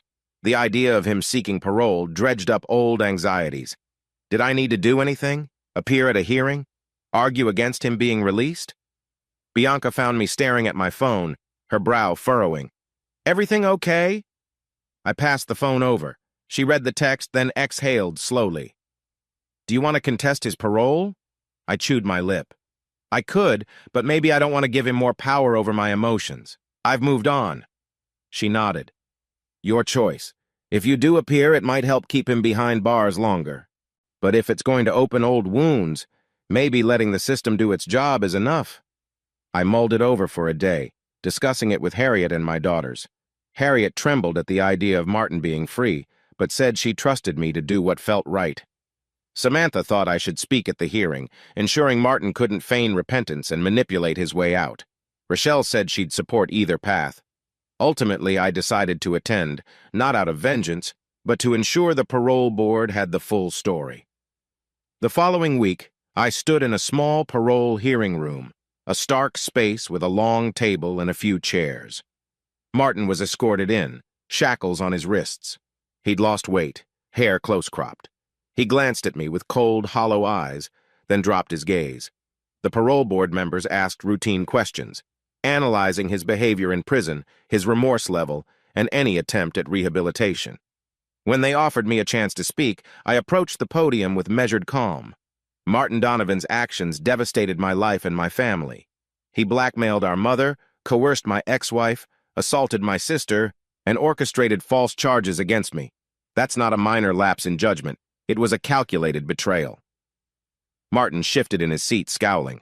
I continued, "I'm not here out of anger. I'm here to ensure justice stands. If he demonstrates genuine change, I won't oppose him finding a path forward. But based on what I know, he's never shown true remorse. He's threatened our family repeatedly. The choice, of course, is yours." Silence weighed in the air. Martin offered no apology, just a muttered denial. The board adjourned to deliberate. Later, we learned his parole was denied. A swirl of relief and sadness gripped me, relief that he couldn't torment my family, sadness at how little he'd changed. Stepping outside, Harriet hovered by the corridor, face pale. "I overheard the board's decision," she murmured. "Thank you." I nodded, gently placing a hand on her shoulder. "We're free of him for now. Let's move on, Harriet." She sniffled, managing a faint smile. "Yes, thank you." That evening, I returned home feeling drained, yet strangely light. Bianca met me at the door with a warm hug. "You're quiet," she observed. I sank onto the sofa, letting out a weary sigh. I guess I expected him to be different, maybe remorseful, but he's the same bitter Martin. Bianca rubbed my back. "Some people never let go of their spite, but you did your part to keep the rest of the family safe. That's a triumph, Adrian, without bitterness." I rested my head on her shoulder, a wave of comfort enveloping me. No bitterness. That was the difference. Years ago, confronting Martin had been fueled by rage and a hunger for revenge. Now, I simply wanted to protect what we'd built. It was a profound shift in my heart. In the following days, I shared the news with Samantha and Rochelle. They both exhaled relief, focusing on their final exams and upcoming career decisions. Harriet, though still occasionally startled by nightmares, took solace in knowing Martin wouldn't emerge to threaten her healing process.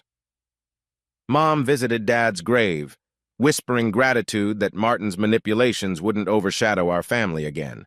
Amid this calm, Donovan Lawson strategies continued to flourish. We secured a long-term contract with a regional nonprofit, advising them on resource allocation. Bianca beamed when they praised our ethical approach. Someone even wrote a local editorial about how our firm champions a new era of moral finance. It felt surreal, but gratifying. Some evenings, Bianca and I talked quietly about how we arrived here. Me once a pariah, her once ostracized. We'd found love and a calling in the wake of betrayal, weaving a narrative that no longer hinged on bitterness or retaliation. We hadn't forgotten the past. Rather, we used its lessons to guide our present. One Saturday, we hosted a casual dinner at our apartment, Mom, Harriet, Samantha, and Rochelle. Over wine and comfort food, Harriet cracked a small joke about maybe opening a therapy clinic next to our financial firm. We all chuckled. Then Rochelle teased Samantha about her upcoming internship, and the banter took on a friendly family vibe. The gloom from Martin's hearing evaporated. At the end of the night, Mom hugged me at the door, tears in her eyes. "I still miss your father every day, but I think he'd be proud seeing us laugh together again," she whispered. I squeezed her hand, choking up. I believe that too. After everyone left, I cleaned up dishes with Bianca in a relaxed silence. She glanced at me, a gentle smile on her lips. Look at us, just two normal people with normal chores after a family dinner. I leaned in, brushing a stray hair behind her ear. There was a time I thought normalcy would never return. Now I treasure it. Her lips curved. I do too. And that was the final note.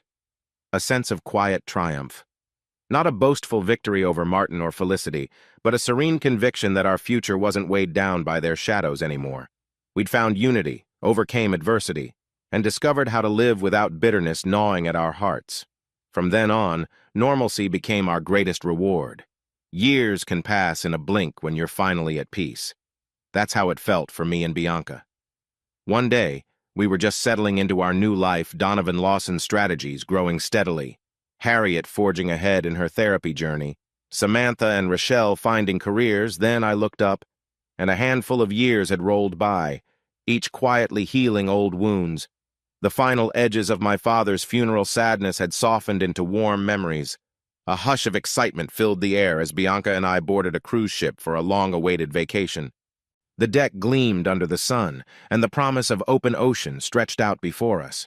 Samantha and Rochelle teased me about acting retired, though I was still well under typical retirement age. Harriet gave me a hug at the port, whispering, "Enjoy every moment. You've earned it." Mom waved from the dock, eyes shining with pride. The ocean was vast and soothing, the perfect place to reflect. Bianca and I strolled hand in hand along the upper deck, the breeze ruffling our clothes.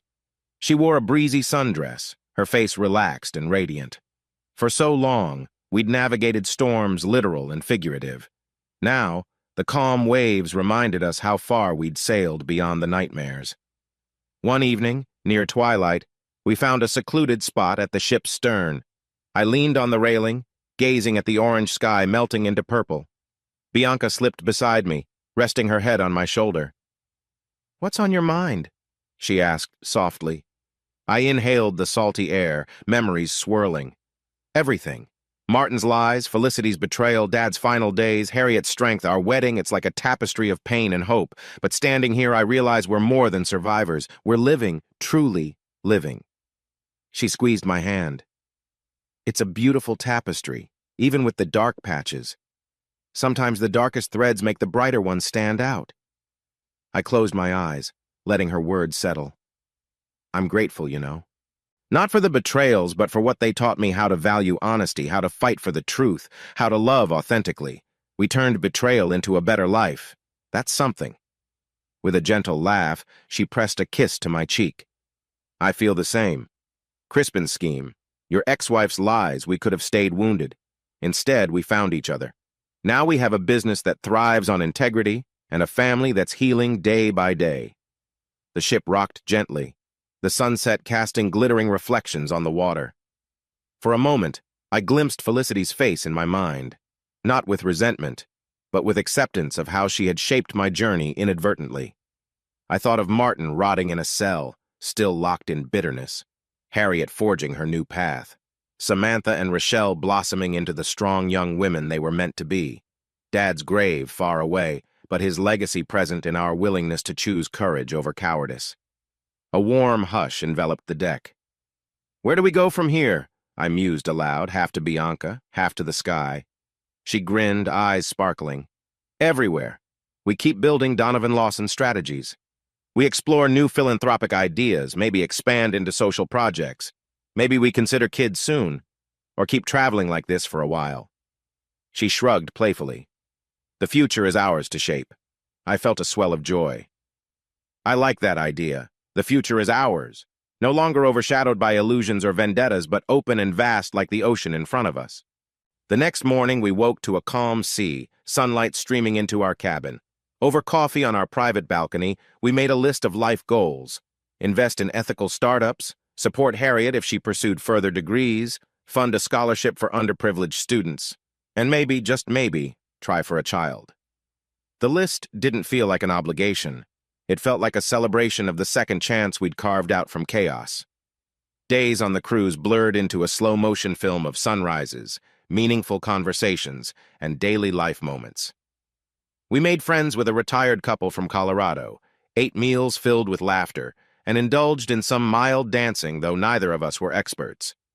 Each evening we'd watch the sun vanish beneath the horizon, a reminder that time moves forward, unstoppable. Towards the end of the voyage, I sat alone briefly, watching seagulls follow the ship. My mind drifted to Dad's final words: "Take care of your mother. Protect each other." I'd done my best. Mom was adjusting, Harriet was healing, Samantha and Rochelle found their footing, and Felicity had drifted away from daily life but was no longer an anchor of malice. The old me might have been consumed by tracking Martin's every legal step, but now I felt no pull to dwell on him. Let the system handle him. We were free. On our final night, Bianca and I dressed up for a simple dinner at the ship's elegant restaurant. Candlelight danced on the tablecloth, the hum of conversation and soft piano music creating a cozy atmosphere. She looked breathtaking, serenity etched in her features. Halfway through the meal, she lifted her glass and offered a soft toast. "To us," she said, voice trembling with feeling. "To everything we overcame and all that lies ahead." My eyes prickled. "To us," I echoed. We clinked glasses, my heart brimming with gratitude and a tinge of awe. Later, standing on the balcony one last time, I reflected on the full arc of my life, from a falsely accused man staring at ruin to a husband and father quietly making a difference with each conversation, each honest transaction. The final gift was acceptance that betrayal had led me here, but it didn't define me anymore. The next morning, we returned to shore, stepping off the cruise ship into bright daylight. Suitcases in hand, we caught sight of Samantha and Rochelle waiting with open arms, chattering about how the office was running smoothly in our absence. Harriet had even popped by to water our plants, leaving a note that read, "Welcome home now. Let's keep going." And that was precisely it. We'd keep going. Not triumph in the sense of stepping on others, but triumph in living well, forging ties with honesty, and seeing each sunrise as a gift. The illusions and revenge that once consumed me had settled into lessons. The future stretched wide, with each new day offering a chance to choose trust over suspicion, love over fear. As Bianca and I walked away from the pier, arms linked, I glanced back at the ship for a moment, its white hull shining. A quiet voice in my head whispered, "We've come so far." Then I turned forward, smiling at my daughters, Harriet, and the new life waiting for us all. No longer a prisoner of betrayal or heartbreak, I was free to pursue joy with the people I loved most.